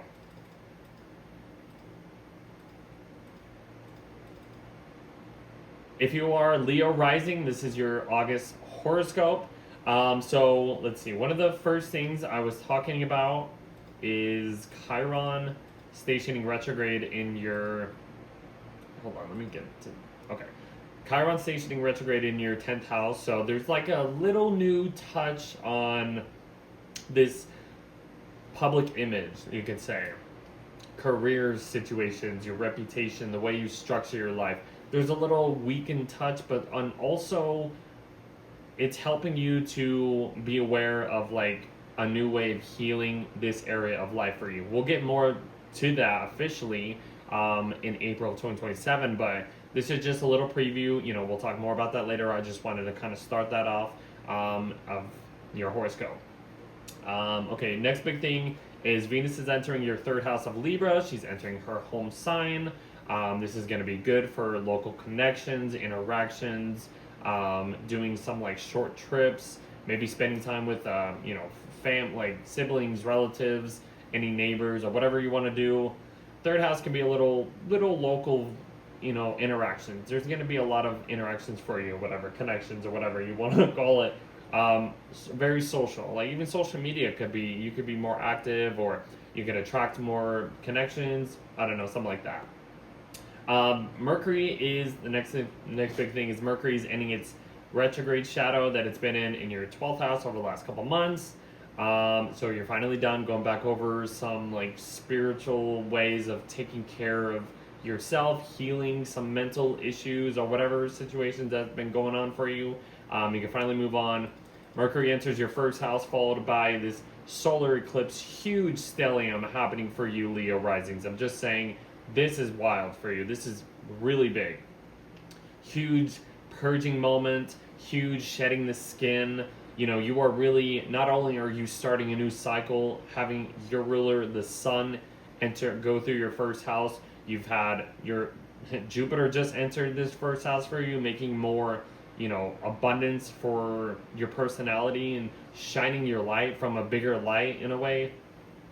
You're having this solar eclipse, the solar eclipse in Leo is just really just giving you a new way to just like see yourself in a new light. You know, you're letting go of an old way of presenting yourself, and then we get to the solar eclipse in Leo, and this is just, you'll see eventually over time, like, wow, that was a shedding the skin type of moment. Maybe you'll look back at this video and be like, wow, he was right about that. But approach the life, your personality, your body, how you present yourself, impressions, the quality of who you are. This is being like shifted in a new form, a new light. That's what I'll say. That's looking really good. Mars will enter Cancer in your 12th house. That could be a little passive aggressive, a little extra passive aggressive, having Mars in the 12th house. It's in a sign of fall, so just kind of be careful. Like I said, Mars in the 12th house has some type of subconscious impulses to you that burst out of nowhere, and you're like, oh, I didn't mean to do that, but it kind of just had to come out and stuff like that. So kind of be careful. I would say just take it easy, you know, focus on maybe things that can ease your mental health and sometimes mentality, I guess you could say. Lean towards spiritual mechanisms if you need to feel protected. You might feel a little on guard, or this could help you be, I don't know, like this could also, like, I would think, like, if you're dealing with any like isolation, or erase what I just was about to say. One good thing I'll just say: go to, you know, foreign places that can actually refresh your energy. That's the best way of talking about Mars in your 12th house. Not only it's in Cancer, like that can give you the emotional safety, the emotional like way of like feeling better if you go to like secluded places or isolate yourself or something like that.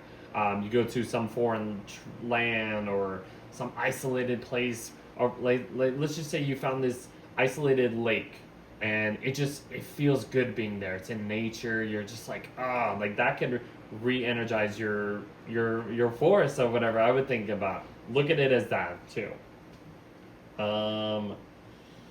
Okay, and there's some outer planet connections happening, continuing. Then like the Sun and Mercury go over the South Node. They enter Virgo. So let's get to right here. Okay, so the Sun and Mercury are in your second house of Virgo. This is going to be a good time to just like ground yourself, get more organized when it comes to your security, your wealth, your savings, your priorities, what's valuable to you. Getting back to basics, what do you need in order to, you know, have a secure kind of, you know, your wealth and whatever, secure your wealth. That's the Virgo energy. You have Mercury, its exalted ruler and home sign ruler, I would say. Mercury's looking pretty good in Virgo, so this can really help the mental work get organized. You know, put your ducks in a row or something, which way you want to say that or whatever. It can help you really get organized when it comes to your financial side, your priorities, all that stuff. The full moon happening in your 8th house. This is in the last lunar eclipse full moon in Pisces in your 8th house that has been occurring over the last couple of years. So kind of reflect on, you know, what has changed, and from the 8th house perspective of like other people's money, debts, intimacy, deepening connections with relationships, like psychological connections and stuff like that, taxes, like it's kind of like a death rebirth situation kind of happening right now for you. You're being aware of like this balancing out of like of other people's money with your money and stuff like that. So I don't know, maybe this is a time where you pay off some type of debt that you might have owned, or it kind of looks good or it looks better, I would think. I don't know, hopefully. Like some type of relief. I would hope so, if you're dealing with any of that. Inheritance, maybe you inherit a lot of resources from other people that can actually benefit, some financial stuff. I don't know, just putting that out there. Uranus is kind of in the midpoint, you know, shaking a little bit of a community friendship. Like, I would think like maybe other people, like friendships or communities, can actually maybe help or benefit some type of financial situations happening for you, just to add that, whatever, possibly. Then Venus enters Shadow. She'll eventually go into Scorpio, station retrograde in your 4th house, go back into your 3rd house of Libra, do its whole back and forth things with the Venusian stuff. We'll get there when we get there. And then I just want to end with the Jupiter in your 1st house, trining Saturn in your 9th house. So these are fire houses, which is literally, they're in fire houses, honestly. But if you're looking at the houses they represent, it's really like lighting up this, you know, new form of light, you know. Jupiter's already in your 1st house, you know, expanding this new abundance of your personality in general, shining a new form of light, connecting to Saturn in your 9th house, kind of stabilizing this higher consciousness, like any legal matters, anything to do with like just traveling or foreign stuff, or just, you know, it's really just, it's really helping you view everything from a better perspective and reflect on the last 6 years of when Jupiter and Saturn connected in 0 degrees of Aquarius. We're finally at the trine, the acceptance point of like things are looking pretty good for you. If you want to study study anything, the Saturn point of view can help you work twice as hard to earn that like degree, let's just say, or whatever, you know what I mean? And then Jupiter is just offering that abundance of like, of just you putting yourself out there and doing some type of like educational thing or whatever. I don't know, learning some new foreign language or whatever. I don't know. It can go in any direction. So I just want to end it at that. We'll see you in the next month.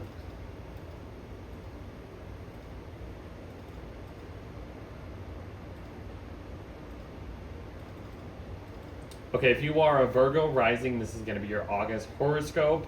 So let's see. One of the first things I want to start off with is Chiron Chiron stationing retrograde in your 9th house. So there's been this new introduction of this new wound or this new way of healing this 9th house energy, which is about like higher consciousness, higher education, legal matters, traveling, foreign stuff, religion, philosophies, ancient traditions, and stuff like that. Spirituality, if you want to count that to astrology, whatever, put that in there. We'll get back to this officially in April 2027, but yeah, I just kind of wanted to add that just for all the signs, just in case, if you want to reflect on the last couple months of what has been introduced and how you can heal this new area of life for you, because Chiron will eventually move back in your in Aries later on. So next big thing is Venus is going into your 2nd house of Libra. So you know, you had Venus go through your 1st house of Virgo, even though she was considered in her sign of fall. Wasn't too bad, you know, it was kind of beautifying your personality in a way. Now it's time to look at your finances, your ownership. How can you create more balance, peacefulness, fairness when it comes to your security, your work ethic, your priorities? What do you want to value? How can you, you know, find more beautify things or receive more ease when it comes to like savings, your wealth, all that kind of stuff or whatever. I don't know, something like that I would think of. That looks really good. Your ruler, Mercury, is ending its long period in Cancer that it's been in all summer long, doing a retrograde thing. So, but it's finally moving out of its sign of its retrograde period, I should say. So that looks good for you. But then everything just starts to go into your 12th house of Leo, which is the behind the scenes house for you. There's a lot of like things happening behind the scenes, maybe like subconsciously, or your dreams might be a little extra in a way, possibly. I don't know. The 12th house could also represent like mental health, foreign lands that, you know, kind of refresh your mental side or whatever. Like I was talking about you know, Mars being in like the 12th house for I think one of the other signs, I think Leo. You know, go into some secluded place that just refreshes and re-energizes your being, your soul. So this could be kind of the same situation, I would think. Get more spiritual, do more spiritual mechanisms if you want to lean towards that. Jupiter's here to really like expand this area, this faithfulness and stuff like that. So I don't know. This is a huge purging moment for you guys. It is at the end of its cycle, and then all of these planets will eventually get into your first house to add that re-energizing force to you. You know what I mean? So this is right now is like, this is a letting go type of moment. This is a just kind of releasing things and letting things just kind of play out the way that they need to play out. So like even if there's some type of loss or some uncomfortable like it's, I don't know, like uncomfortableness or whatever, this is a purging moment, guys. Like you need to maybe let go. You'll understand maybe later on this, you know, year or whatever, looking back at this period, you're like, okay, this was a good time to like, I'm glad I let go of that. I'm glad I was able to, you know, shed that skin when it comes to that stuff. I don't know, something like that. Huge things happening in that little area for you guys. So next big thing is Mars is entering your 11th house of Cancer. So Mars is entering its sign of fall, let alone that, I mean, it's in your 11th house. So besides being so uncomfortable and like kind of on guard and crabby in the sign of Cancer, this could have, you know, I would think this could benefit like you working with a group of people or linking forces with other people that can help you feel more safe when doing anything, especially when it comes to any group activities, group goals, some community services or whatever. You want to like maybe protect your environment of, you know, if you are working in whatever industry or whatever, or you're just out there with a group of people or something like that. I don't know. More opportunities could possibly help, more safer, I would say, opportunities that could really energize this and make you feel good. Something to do with like your lifelong goals, something to do with just spending time like growing your audience or doing things for some audience, or I don't know. This could go either way, you know what I mean? Mars can actually represent, you know, stir up the pot in a way and bring some confrontational energy. So watch out for that as well. I'll just add that. I'm not like, I don't want to just be like, oh yeah, this is gonna be the best time ever, but it can go either way, guys. So yeah, okay, so the next big thing is a lot of outer planet connections happening here. I'm not going to talk about that, but then everything just gets into your first house of Virgo. They pass over the south node, the sun and Mercury, and then they enter your first house of Virgo. This looks good. Like I said, this is where the cycle refreshes, gives you the energizing force to get things rolling. You have not only the sun there, but your ruler, Mercury, is exalted in your sign. This is a really good placement for Mercury to be in. Logistics, details, like everything is just organizing your work in your mind. It's doing your energy, your Virgo energy, you know what I mean? So you're probably going to be in a good shape as we kind of go through this. You know, even though Mercury's going in the heart of the sun, it's kind of being purified. It's not so out there, but it's like mixing your mental side with the ego, with the spotlight of wherever the sun's at. So this looks really good, you know, for impressions. You want to put yourself out there. It's going to look good for you. I don't know. I could go on and feed your guys' ego, I guess. But yeah, this looks really good for that. After that, we get the lunar eclipse in Pisces. Let me just adjust the chart real quick.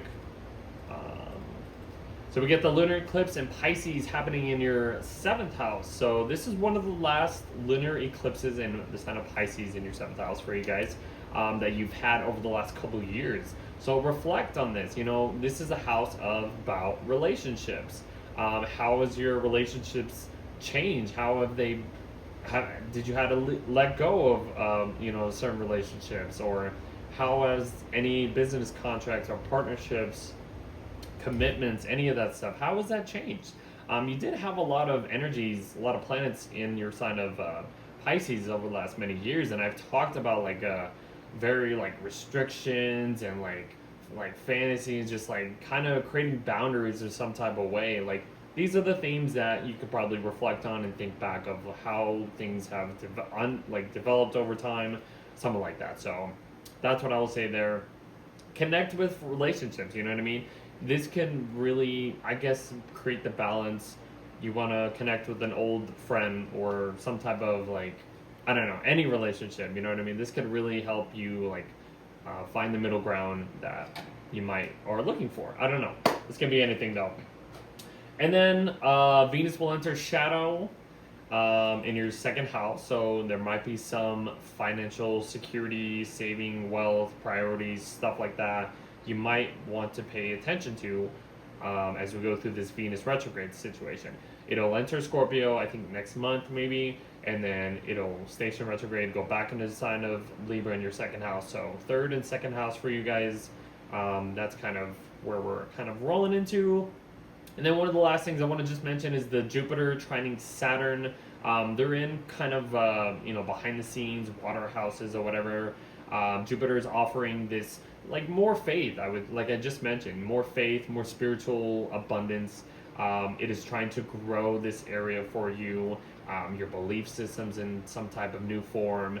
And Saturn is in your eighth house of Aries. It might feel a little heavy dealing with like shared resources, trying to pay off some debt, or trying to find some long-lasting deep connections or soul contracts or something to do with like refinancing and stuff like that when it comes to like, I don't know, we'll just say subscriptions. I guess that would be considered the eighth house theme, possibly, I would think. I don't know. I'm just throwing things out by. Reflect on the last 6 years of when Jupiter and Saturn met up at 0 degrees of Aquarius. Because we're at the acceptance point. We're at the blossoming growth that has kind of started. You know what I mean? There, Saturn in the eighth house for you can give you the chance to, inherit a lot of like, I guess, other people's resources, or you can work with a partner, connect joint forces together. If you have a significant other, that can also help provide the growth or stability in a way. And then the Jupiter can like, you could just have more faith and like connecting all that together or something like that. I don't know, something like that. I'm just kind of thinking about stuff. So that's kind of what I will leave it at. And I will see you in the next video, guys.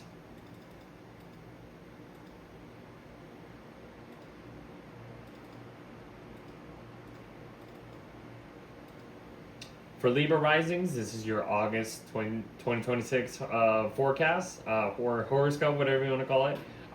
So one of the first things I want to start off with, as I've been doing for all signs, Chiron is stationing retrograde in your 8th house of Taurus. So yes, Chiron just entered the sign of Taurus in June.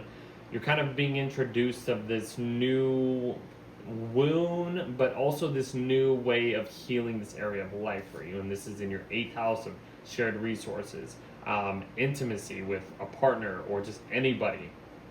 Like this deep connection or whatever. How can I heal that? How can you heal that stuff? Inheritance. This is a very death rebirth type of energy you could add if you want to get that technical. Taxes, debt, other people's money, joint forces with a partner, like refinancing, anything, soul contracts. I don't know, something like that. Like just the occult, taboo topics. I'll just say those are really 8th house, big themes, I should say. These are going to be the things that you'll be, more aware of as we get to April 2027 and beyond. That's when Chiron officially enters this 8th house for you to go back into Aries, I should say. But then the next big thing is your ruler, Venus, enters your 1st house of Libra, which is looking really good, honestly. I talked about the other Venus ruled sign of Taurus, looking really good for Venus to be in her home sign, operating very good. And let alone Venus being in wherever, but she's entering your 1st house of your appearance, your personality, this is just like being more beautiful in a way, beautifying your personality in some type of way.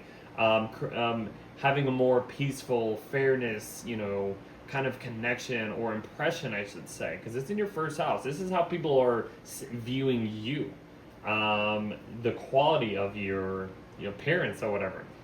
This looks really good for you guys, honestly. So take advantage of that, because Venus will eventually start its retrograde later on this month. So take advantage of this. We'll talk a little bit more at the end of this horoscope about that. Next big thing is Mercury's ending its shadow, its retrograde period that it's been going back and forth over in your 10th house of Cancer. So things to do with like career, your public life, your structure, your how you're structuring your life, reputations, responsibilities. You might have to go back over certain things that you needed to feel more protected in your career, or just in the public, or making a more safer, protective reputation over the last couple months or whatever. So we're finally done with it. You're finally done with it, I should say. Then Mercury enters your 11th house of Leo, followed by a solar eclipse in the sign of Leo. This is huge. This is really changing up and shaking up this 11th house energy for you guys. And this is a South Node eclipse, so this is letting go of something to do with like just letting go of old ways of like connecting with friendships. If you gotta let go of friendships, this might be the time to let go of them. Hopefully not, but hey, this is just what the astrology is kind of telling me.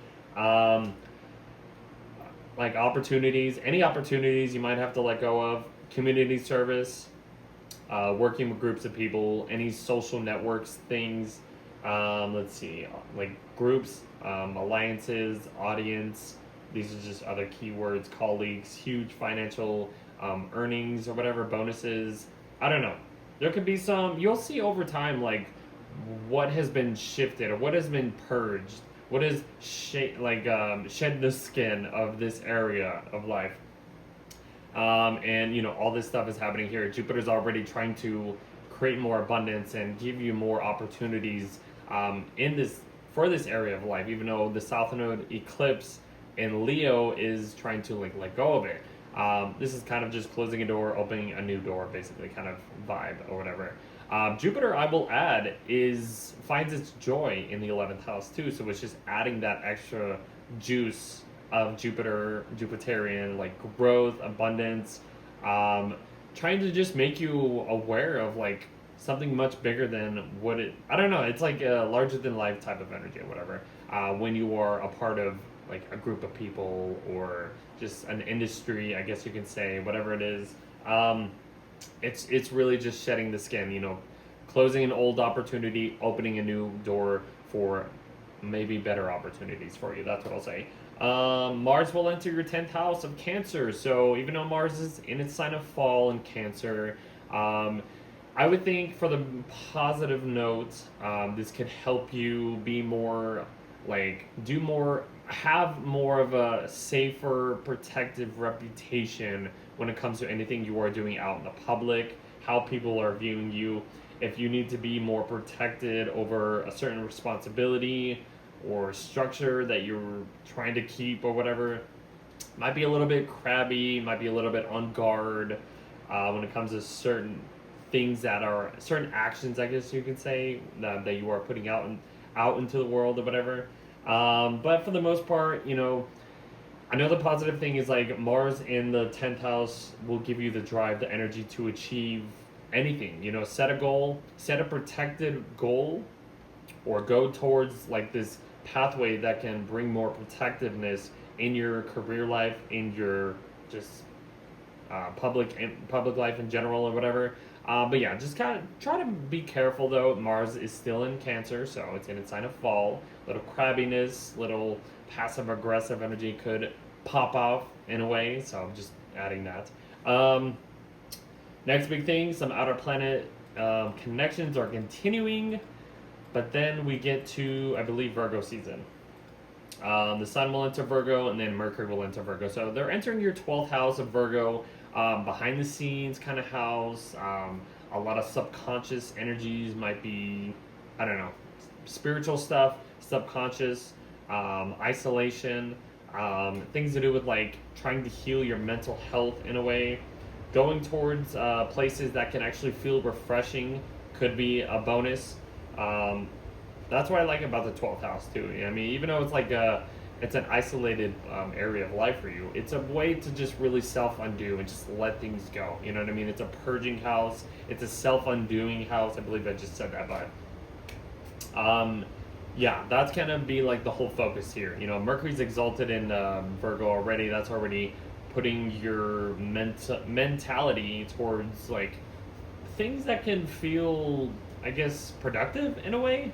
Even if it is like looking at some type of spiritual thing, or you're trying to take care of your mental health by doing this or doing that or going there, something like that. That's what I would think, at least. And then after that, we get to the full moon in Pisces. Let me just adjust this real quick. Okay, so we get to the full moon in Pisces. This is just one of the last lunar eclipse, or I should say eclipses, that you've had in Pisces over the last 2 years. So it's in your 6th house.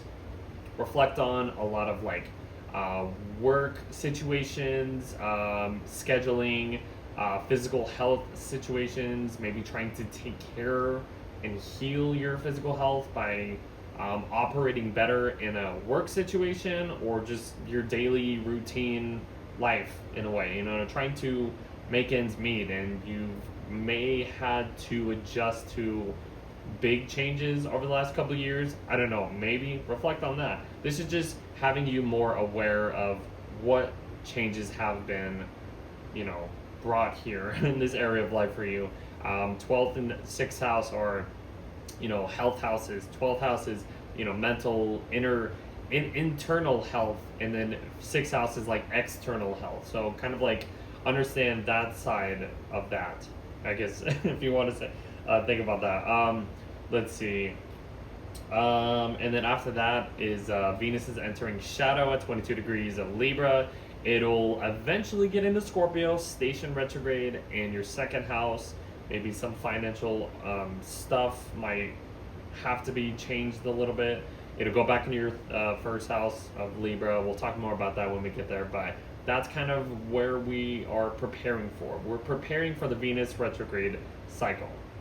And then I just want to add the Jupiter Saturn trine. This looks really good. This is very acceptance of just the growth that has been, you know, blossomed, I guess you could say, over the last 6 years.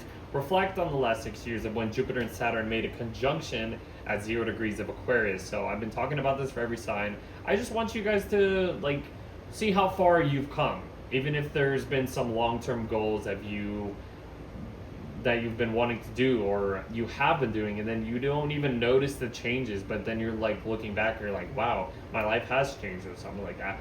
These are social houses. You know, Saturn's in your 7th house of like relationships, partnerships, business contracts, trying to make things long lasting when it comes to just any relationship in general. And then Jupiter is offering that abundance, that growth when it comes to just groups of like friends and people and stuff like that. It's really providing that relationship or connection or social connection, social growth. I'm trying to say, I guess. It looks good though. I'm really excited about this. So that's what I'll leave it at, and I will see you guys in the next video.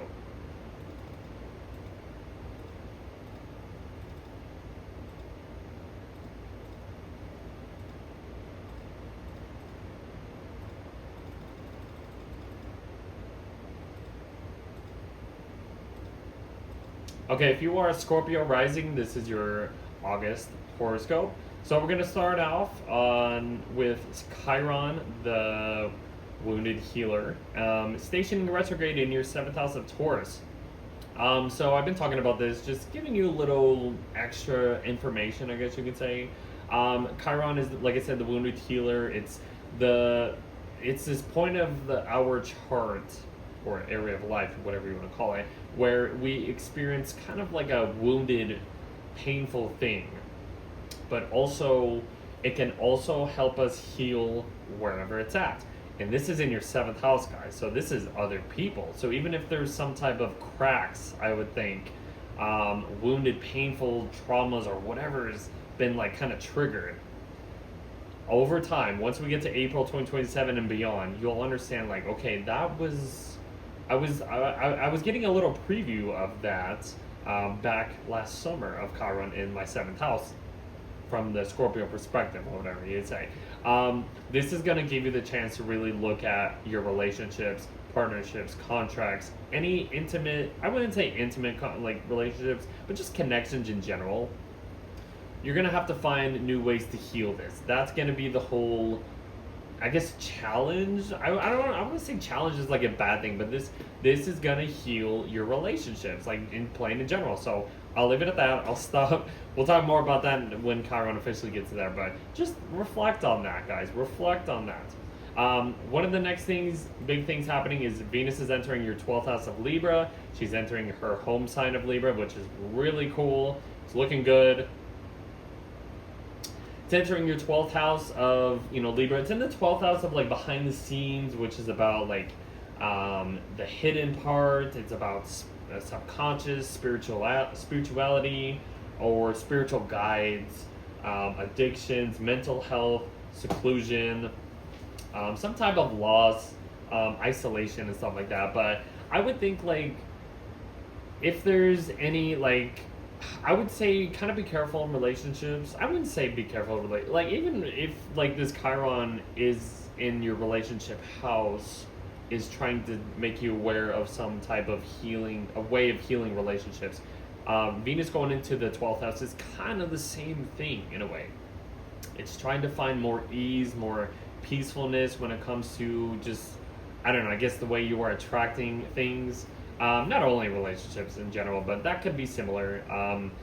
But I would think like going to some type of foreign place or just kind of being isolated in some type of way will kind of ease up something about you. Or I hope that makes sense. Like, find things that can heal like your mental health. Like I said, like, I don't know, like go to a certain place that you like to go into nature, kind of have this self-undoing kind of thing. And I don't know, maybe go with a relationship, or there's like connections that you might want to be low-key about. I hope I'm making sense. I feel like I'm not making sense, but Venus in the 12th house can just really provide just more ease and more like just enjoyment when it comes to just like getting into spirituality, going into foreign places, just isolating yourself, I guess, in general. It's a very self-undoing type of way. I don't know. I hope that makes sense, guys. If I think about anything else, I'll kind of think about it. But next big thing is Mercury's ending its shadow that it's been going back over in your 9th house of Cancer. So we're kind of done with that. Mercury in Cancer has been trying to collect all of the data, the big information, philosophies on how to take care of ourselves. Like if you're into religion or something like that, maybe leaning towards that, or just leaning towards like astrology or spirituality or things that can make you feel safe. You know what I mean? Like kind of following God in a way, if you want to get that technical. You're done with that. Maybe even some travel plans that you might have planned for didn't work out. Now you're like, okay, maybe it'll work out now or something like that. I don't know. We get to, okay, so Mercury gets into your 10th house. You have this solar eclipse in your 10th house of Leo. This is big for you guys when it comes to your career life in general. You might have to let go of a certain career or role or whatever. Or your career life is being replenished. It's being refreshed. It's being changed up in a big way. You might not notice it right now, but then over time you'll be like, wow, there has been a lot of change in this area of life for me. The way you structure your life, the way you handle responsibilities, it's being kind of shifted in a new form in a way. So that could be good. After that, we got Mars entering Cancer in your 9th house, so maybe this is the time to do some traveling, you know what I mean? To go towards places that actually can feel safe and protected. Even though Mars is technically in its sign of fall, I don't know, maybe you're more energized going out there and traveling and learning certain situations, certain philosophies, certain educational courses or whatever. What else would I would say about that? Um, just like, yeah, I would just think, like, even though you might have to be on guard and protective, let's say you take a trip, you need to make sure you got everything that you need, instead of just being like going out there and being like, oh, I forgot this thing, now I can't feel protective or safe or something like that. I don't know. Preparing for a trip, make sure you got everything that you need and then go adding. There might be some crabbiness, some confrontational stuff with foreign things. I'm just putting that out there. I don't know. I'm trying to think of like good things. I feel like this. I don't know. Hopefully this is good. I would just say like Mars being in the ninth house will give you the energizing, just more energy to, maybe to teach, to publish things, to learn like higher educational like goals or whatever. You want to just put your energy towards something. I don't know, something like that. After that, we get some outer planet situations happening here. I mean, like the Venus in the 12th house, I would just say, like, just go to places that feel peaceful. You know what I mean? Like, I guess I was explaining it right, but I feel like I wasn't explaining it too good. But finding, foreign places that just make you feel good, that make things more ease. Bring the ease to you. You need that peaceful place that you like to go towards. You go to a lake or up to the mountain, or you go to the beach, or just somewhere that's kind of isolated. That's gonna bring the whole, feeling good in a way. But I mean, you're gonna value that stuff for this time in a way. I don't know. I feel like I can go on and on about that, but Venus will eventually get into shadow, and it'll do a retrograde. So we are kind of building up to that. But before we get there, everything gets into Virgo in your 11th house, and then we get the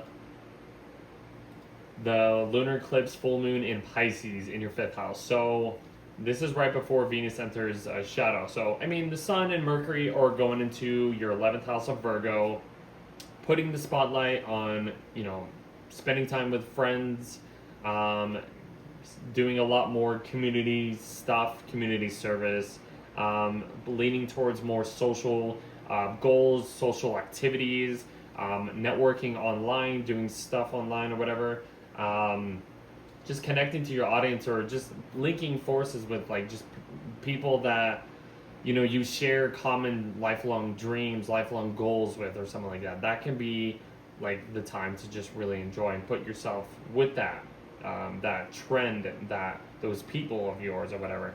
Mercury is exalted in Virgo, so that can help with just getting organized or getting your plans set for whatever group goal or friendship or whatever you want to call it. Getting a little bit organized with like financial stuff too, from like a career. You want to like check like checks and balances. I don't know. I'm just throwing things out. I hope this makes sense, guys. Full moon, lunar eclipse in Pisces in your 5th house is one of the last ones that you are going to be having. So reflect on the last 2 years of what has changed in this 5th house of area for you guys. This is a very passionate, your passionate talents, your what's fun, children as well. Like, what else would I say? Creativity, children, what's pleasurable, entrepreneur stuff, bucket list situations. These are the things that are kind of making you aware of what has changed, and maybe you find better ways to have fun at this point. I don't know. Reflect on the last 2 years of what has been shifted for you in this area of life. And then one of the last things I want to just mention okay, so actually we get to Venus entering shadow. So we get to the Venus retrograde cycle. So it'll eventually get into your 1st house of Scorpio next month, I believe, and then station retrograde, and then go back into your 12th house. So like I said, like maybe you find some foreign place, you find some isolated place that kind of eases up something. Venus gets into your 1st house. It's like, okay, I'm feeling pretty good, even though she's in detriment. It's kind of giving you some type of beautiful, new form of how you can impress or something. It's very dark. It's very like secretive. It's very like taboo, but then she stays in retrograde. It's like, okay, maybe I can change something. Something needs to be changed for my personality. And then, I don't know, you kind of go back to the drawing board. She goes back into your 12th house of Libra. You kind of go back to this foreign place, this foreign isolated area, to refresh some ideas or ways that you can attract, ways that you can just value certain things. I don't know. I hope that makes sense, guys. I really do. And then I'll leave you with the Jupiter trine Saturn aspect that's been happening. So reflect on the last 6 years of when Saturn and Jupiter connected at 0 degrees of Aquarius. We're at the trine form, the acceptance point. Things are at its ease. Jupiter's in your 10th house, offering more abundance in your career life, your public life, and Saturn is kind of making you, do the hard work routines, the daily grind in order to gain this abundance that Jupiter is trying to, offer. That's what I'll say there, and I will see you in the next video, guys. I really hope that was good.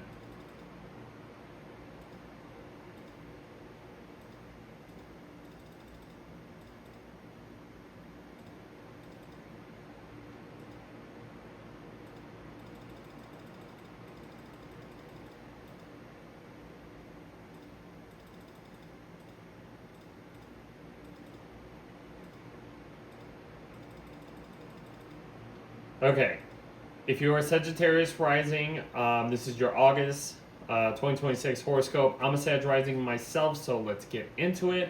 So, I've been talking about Chiron stationing retrograde for all the signs.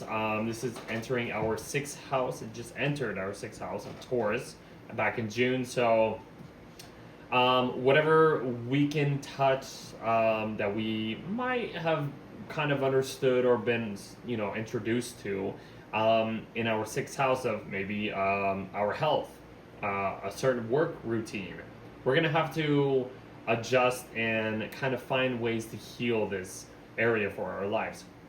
We'll eventually get back Chiron in our 6th house in April 2027. So just kind of reflect on what's been going on. Like, I feel like even from my perspective, I guess you can say like certain health situations that I've been kind of dealing with, like kind of just understanding certain things and I'm being aware of it.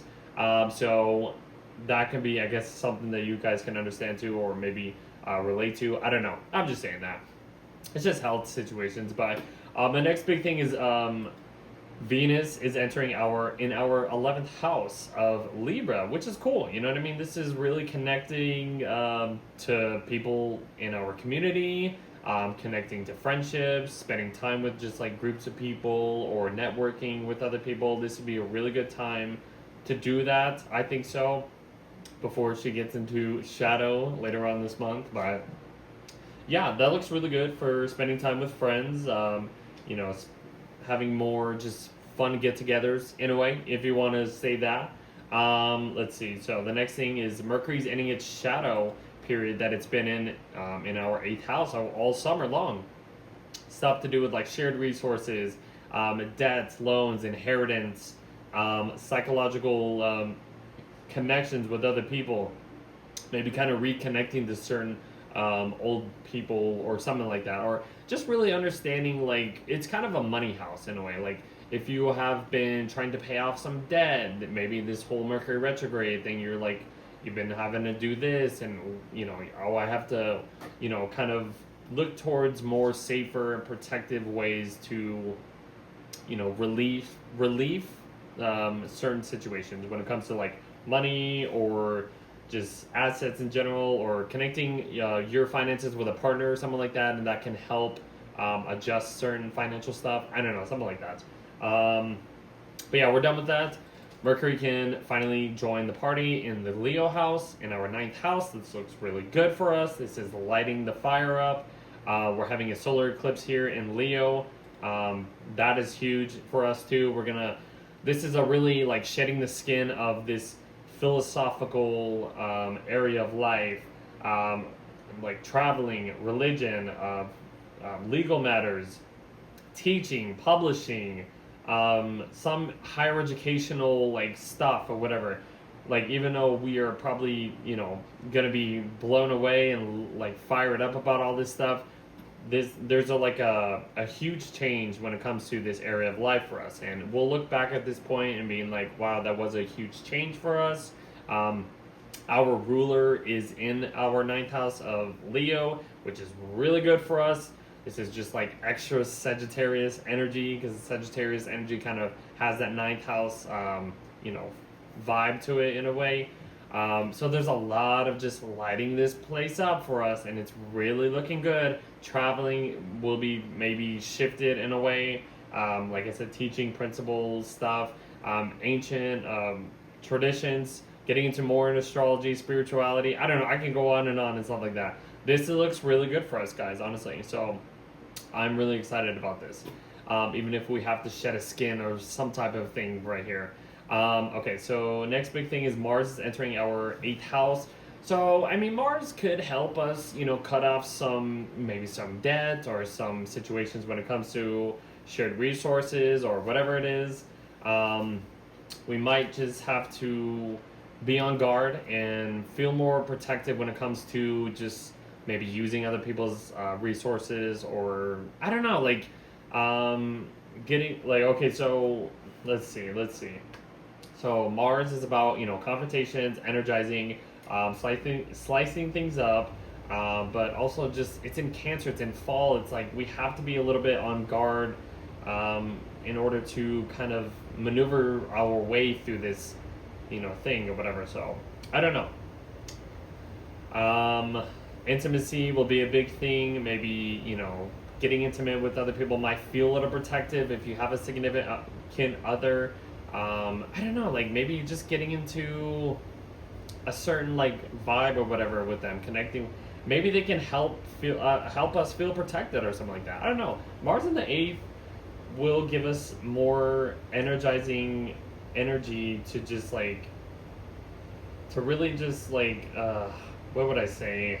I don't know. I would just say like just to really it would be good to like cut out debt in a way that can help us feel protective. Or I don't know, we had a Mars retrograde in our 8th house like last year, so that was kind of a little funky time, but I don't know, I gotta move on. Just try to be careful when it comes to just like anything, I don't know, maybe taboo topics and occult things could give us that more safety protectedness in a way. I don't know, I'm just throwing stuff out there. Okay, let's move on. Some outer planet stuff happening, and then everything gets into our 10th house of Virgo, and then we get to the end of the month, which is the full moon and lunar eclipse in Pisces. So, the planets going into Virgo is just putting the spotlight on our reputation, our public life, some career situation or whatever. We're putting a little bit more effort and energy towards this area of life. Having Mercury here can help us get more organized, feel more responsible, get our ducks in a row, get our scheduling work situations in order, the way we are structuring our lives and being responsible. That can be very good.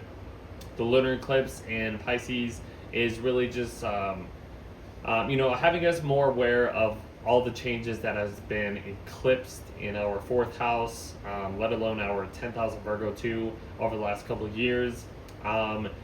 We're being aware of some type of like, I would think like more openness in our living situation in a way. Maybe having a little bit more faith in our living situation, focusing on like spiritual like mechanisms in our home life or something like that. I don't know. Just reflect on that. There's been a lot of changes in our home life since these eclipses have been in Pisces for us, guys. So let's see. After that is just Venus entering Shadow. So she'll come back to this later on this year. She'll go into Scorpio, station retrograde in our 12th house. So some like maybe uncomfortable, deep situations might have to be looked at. And then once Venus goes back into our 11th house, connecting with maybe certain people, certain connections can really help ease some connections that, or I don't know, we'll talk more about this, but it's going to be a huge adjustments when it comes to like connections, and really just diving deep into like certain relationship things that we might have to address or look at. I don't know. We'll talk more about that. I hope that makes sense, guys. And then the Jupiter trining Saturn aspect happening here is just looking really good for us, especially in the fire signs. Jupiter is, like I said, is already bringing more abundance in this higher perspective, higher consciousness, higher educational, like wisdom and stuff like that.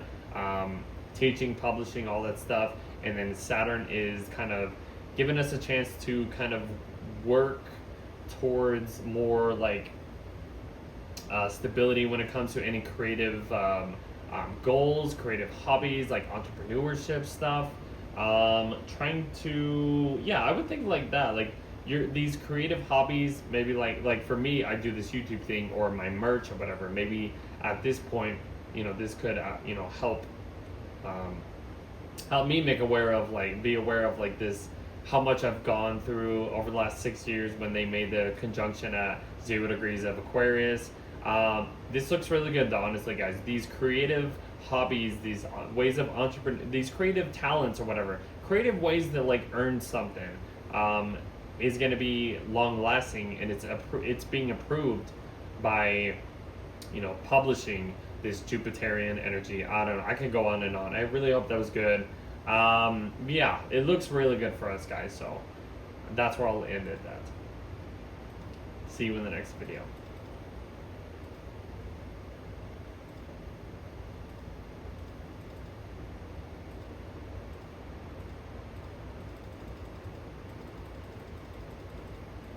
For Capricorn Risings, this is your August 2026 horoscope.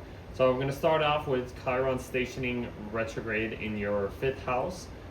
So there's been maybe a new awareness of like Chiron, the wound, like some wound or some way of kind of healing this 5th house area of you. Like for you, maybe some child trauma, some trauma when you were a child might be brought up, but this is going to be the time to like really heal that situation or whatever the heck that was. I'm just bringing it out, first thought that comes out.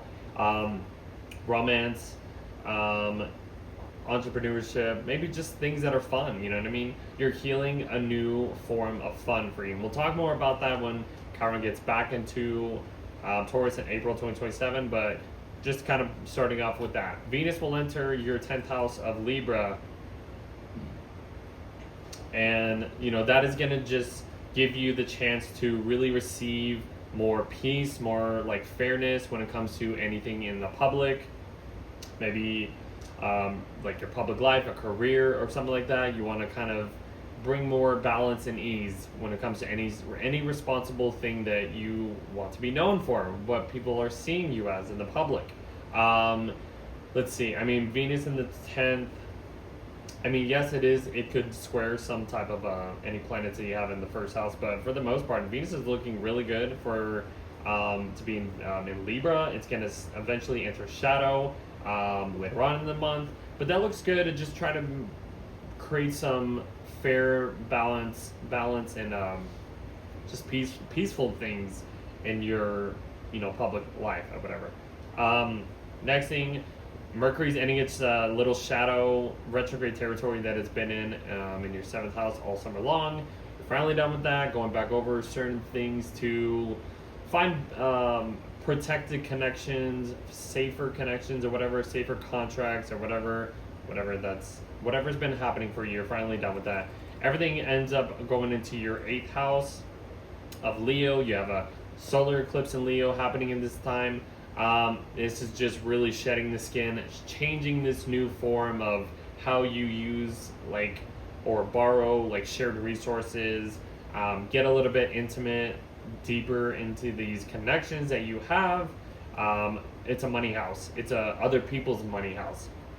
So this is really just shedding the skin, ripping out something, and closing a door on some old situation and opening a new door to something more better, beneficial for you.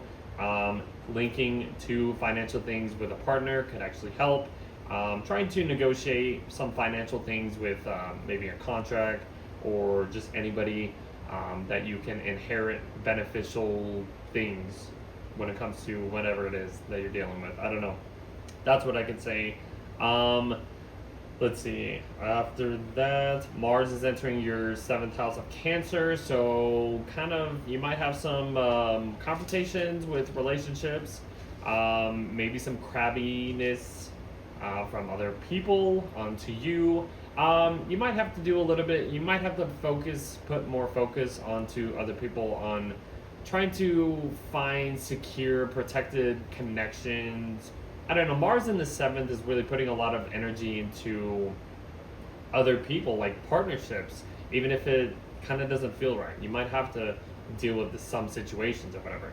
I don't know. Partnerships, you might have to cut out something to do with like relationships or contracts or ways of dealing with other people, like unionizing with other people. I would just say, like, kind of be careful. Like, you might have to just, do things with other people, even if it doesn't feel right.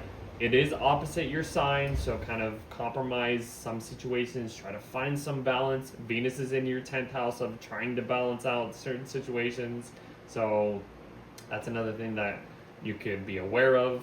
After that, some outer planet connections continue, and then everything starts to get into Virgo, and then we get the lunar eclipse in Pisces.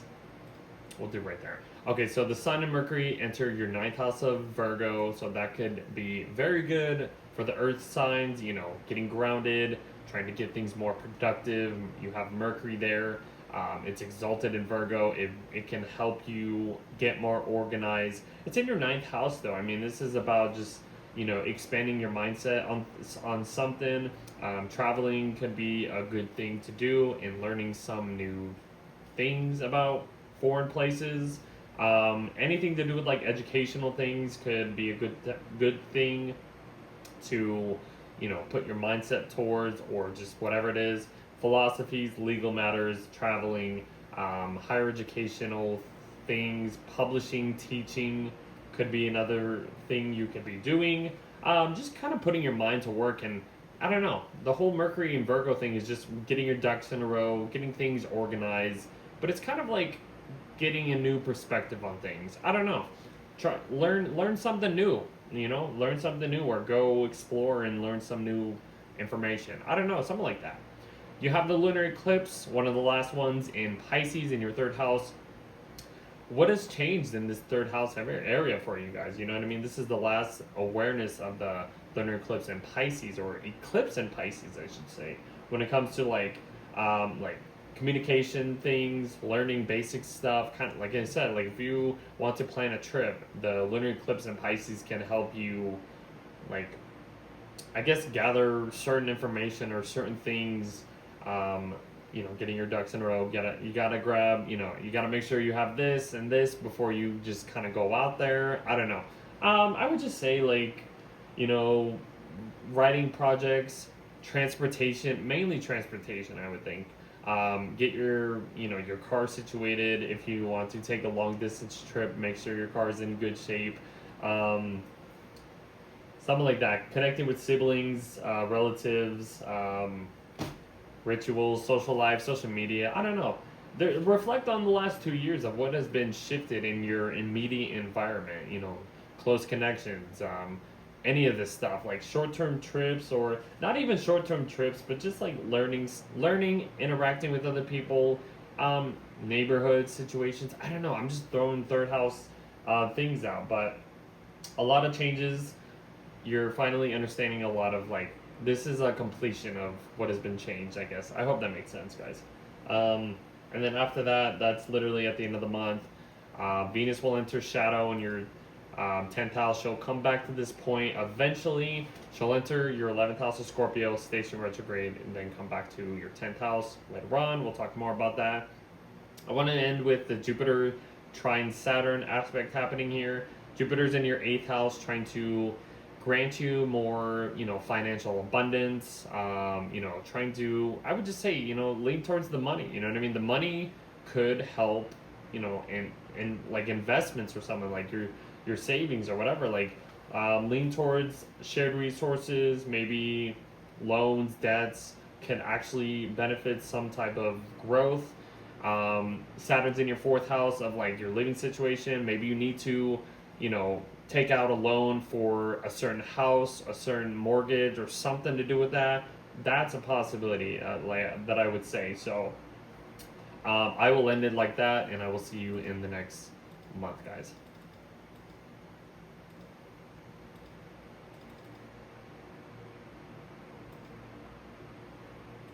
Okay, if you are Aquarius Rising, this is your August 2026. I was going to say 7. We're not there yet. August 2026 horoscope. So I'm starting off with Chiron stationing retrograde in your 4th house. So whatever new wound or painful thing is kind of been brought up in your living situation, something to do with like family, you're kind of understanding this a new awareness, but you'll eventually understand how to heal these situations when we get to April 2027 and beyond. I just want to start that. Okay, then Venus will enter your 9th house of Libra. That looks really good. That's really like exploring new foreign connections or exploring just information, and like you're traveling and you're discovering new places that kind of feel peaceful, and it's bringing a lot of ease and connection, just enjoyment in a way. If there's any like legal matters, this could be a great time to like make sure everything is in good check. I hope that makes hope that made sense. But yeah, traveling, learning astrology, getting into like ancient traditions, kind of expanding wisdom, foreign things. If you're into religion, that could be another thing to like really create, receive the balance, receive the peacefulness in some type of way. Yeah, before she gets into shadow later on. Then we end the Mercury retrograde territory shadow thing. By this time, it's been going through your 6th house, trying to make sure you have like a protected, secure routine, work routine, I should say. Maybe you've been kind of going back and forth over all the situations or whatever that's been brought up to you, trying to get more safe, feel more safer in your routine, and make ends meet. Maybe some health situations you've had to kind of go back over and heal or whatever, kind of look at, deal with, whatever. You're done with that. Everything starts to get into your 7th house though of Leo, and you're having a solar eclipse in the sign of Leo for you guys. So this is closing the door and closing an old door, opening a new door. You know what I mean? That kind of situation. It's shedding the skin. This is all about relationships. This is all about contracts as well, partnerships, marriage. If you are dealing with any marriage stuff, commitments. Let's see, unionizing in general. A lot of the 7th house things is going to be shifted, and not only that, the North Node is going to be in your 1st house of Aquarius, like pointing. It's like pointing the direction towards you, and kind of letting go of old relationships in a way. That's going to be huge, guys. You're going to look back at this and be like, wow, my relationships have changed at this point. You know what I mean? You're purging something huge, guys. Mars will enter your 6th house of Cancer, so you might have to do some uncomfortable things in order to make ends meet, I would think. Mars is entering its sign of fall of Cancer. But one good thing about Mars in the 6th house is Mars finds its joy in the 6th house, which kind of adds that little, I guess, beneficial energy or some type of way. Even though Mars is in its sign of fall, it's like it does like to be in the 6th house. So just kind of be on guard, be more, safer. It's a health house too. You might have to deal with some type of surgery. I don't know. Some health situations might be brought up to the surface. I don't know. Let's see what else is happening. After that, it's just so yeah, just kind of be careful when you're taking care of what you need to take care of, I would think. After that, I think it's just some outer planet situations happening. We get to Virgo season. Hold on, let me adjust the chart. Okay, we get to Virgo season. Sun and Mercury are in your 8th house of Virgo, and then you have a lunar eclipse in Pisces in your 2nd house. So these are money houses for you guys. Not only is the Sun and Mercury shining a light on this 8th house themes, trying to get organized, trying to make sure, like maybe your focusing on more shared resources, you're taking a loan out, or you want to get a little bit deeper, and with a connection, a relationship, or some type of way. Your Mercury's exalted in Virgo already, so this is already kind of connecting the dots, getting everything organized, and kind of just like putting your mind to work when it comes to, I would say, like getting some financial stuff done, like checks and balances. You need to take out a loan in order to balance out your personal finances and stuff like that. I don't know. This could be a possibility. But the lunar eclipse in Pisces, this is reflect on what's been happening, what's been eclipsed, changed over the last couple of years. This is just making you more aware of some type of situation to do with like your financial situation, your ownership, your wealth, your security.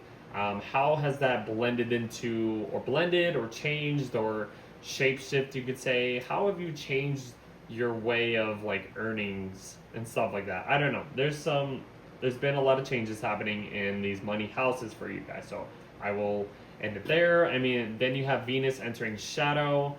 She'll come back to this eventually. She'll go into Scorpio in your 10th house, stays in retrograde, go back into your 9th house of Libra to like ease up the whatever.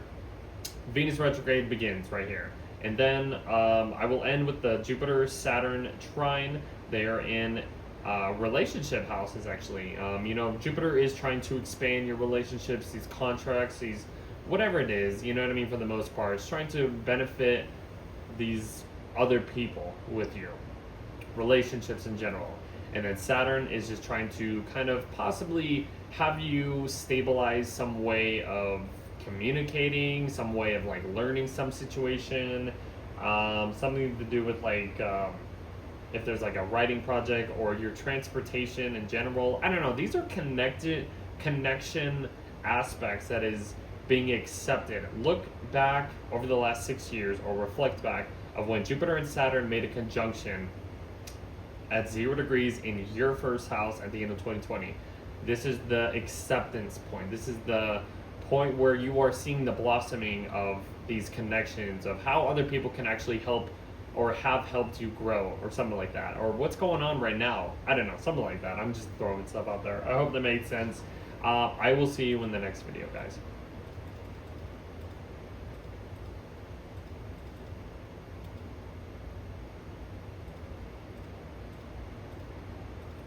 And then we're gonna leave. We're gonna start off or end this with Pisces Rising. Okay, so if you are Pisces Rising, this is your August 2026 horoscope. So what do we do? Okay, we start out the month with Chiron stationing retrograde in your 3rd house. I've been talking about that for all signs. There's a new wound or new awareness of how you can heal your communication style, like something to do with like siblings, relatives, neighbors, transportation, writing projects, social media, just your local social life. A lot of things in your immediate environment might have to be healed from April 2027 and beyond. I will just leave it at that. We'll get back to there then. Venus will enter your 8th house of Libra. And that is gonna just, I would think, let alone, she's out of her sign of fall in your 7th house of Virgo. She get to a better sign, I would think, operating, whatever you want to call it. Venus in the 8th house is just kind of deepening these connections that you have with these relationships. But also, she's in a money house. She's in a house where you might be able to attract or inherit some, like, other people's resources or whatever, to benefit some money situations or whatever. I wouldn't say money situations, but just like valuable things, trying to create more, peaceful and fairness when it comes to just like, it's literally trying to balance out, let's say let's just say some financial situation. You need to link up with a partner in order to find that financial relief or relief in your resources or whatever. That could be another thing. You might just be more, I would think it'd be a good thing to refinance anything. Not only just like linking up with a partner, trying to negotiate better deals in order for you to inherit some type of beneficial thing, whatever it is, and beneficial resource, beneficial loan, let's just say. I don't know. It might not be a loan or whatever. Something like that. I think it could be good though, honestly, when it comes to like deepening some type of connection with a partner, getting down to just like intimacy connections or something like that if you want. I don't know. I hope that's a good way of explaining that.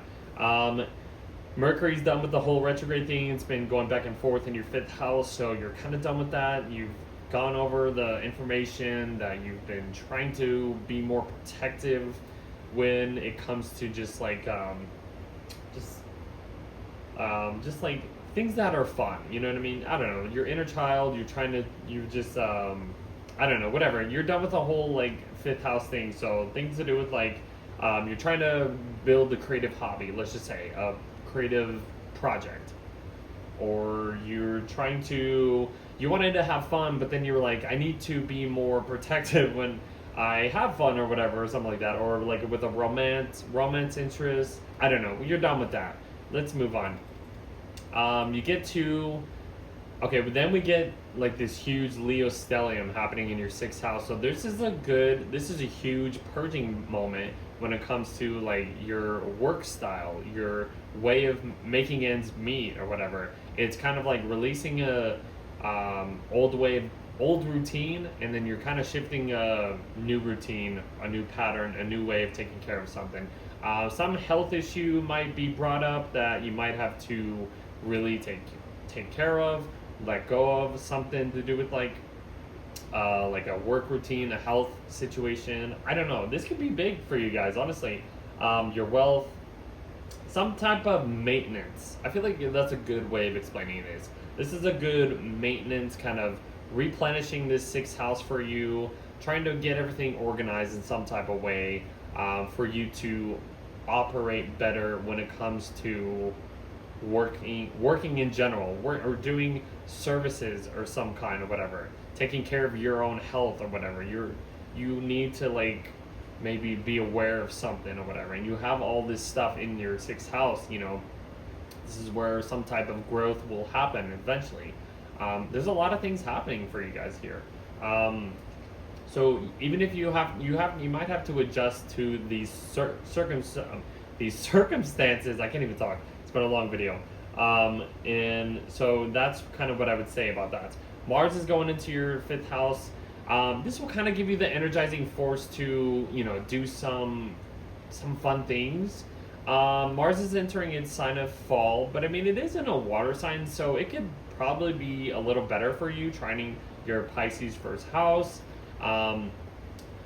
It's like you want to go out and have fun, but then you're like, oh, I need to be safe. I need to be, I need to kind of not be so reckless. But you might have to be, a little reckless in some type of way. I don't know. Subconscious impulses might pop off, or I wouldn't even say subconscious impulses, but a little bit of passive aggressive energy might come out there.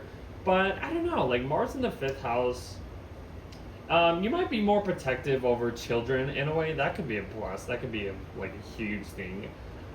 Protective over any hobby or some type of project. You know what I mean? You might be overprotective over something like that. I don't know.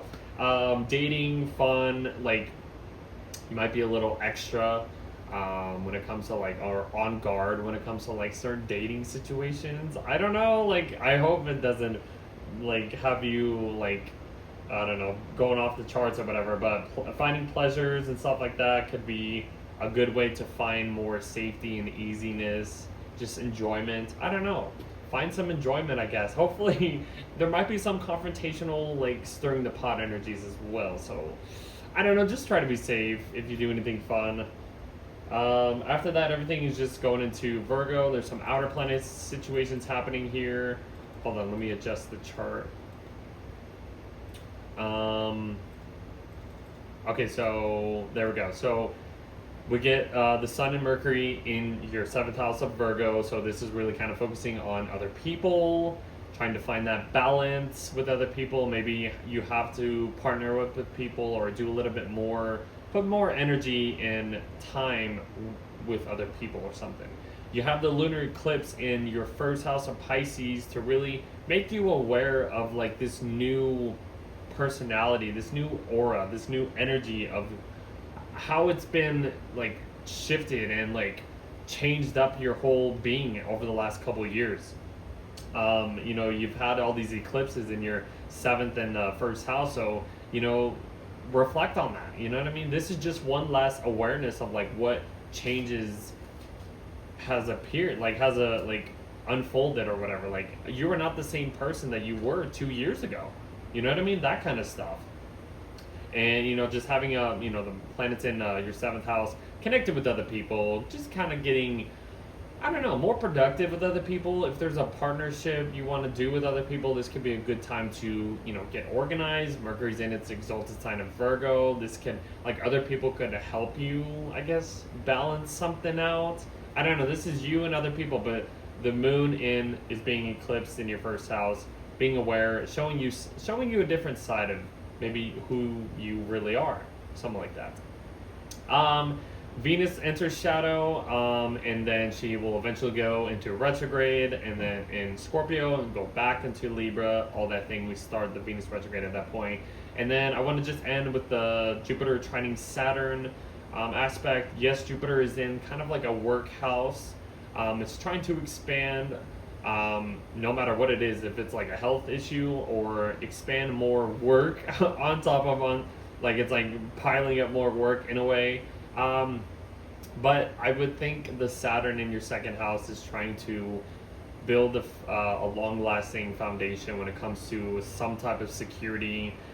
Jupiter in your work house, like your routine service house, can actually provide more beneficial things that can help the Saturn in the second house kind of situation, like the security, if you go down like a certain service routine or something like that. I don't know. I hope that makes sense, guys. That's it. That's August, guys. It's been a long video.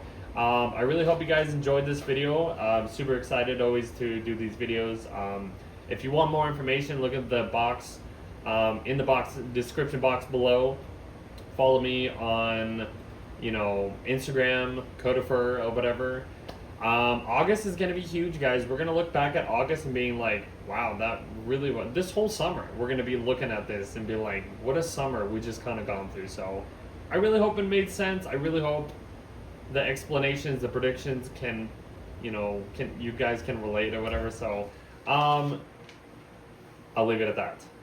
I will see you guys in September. So we'll see you guys in the next video.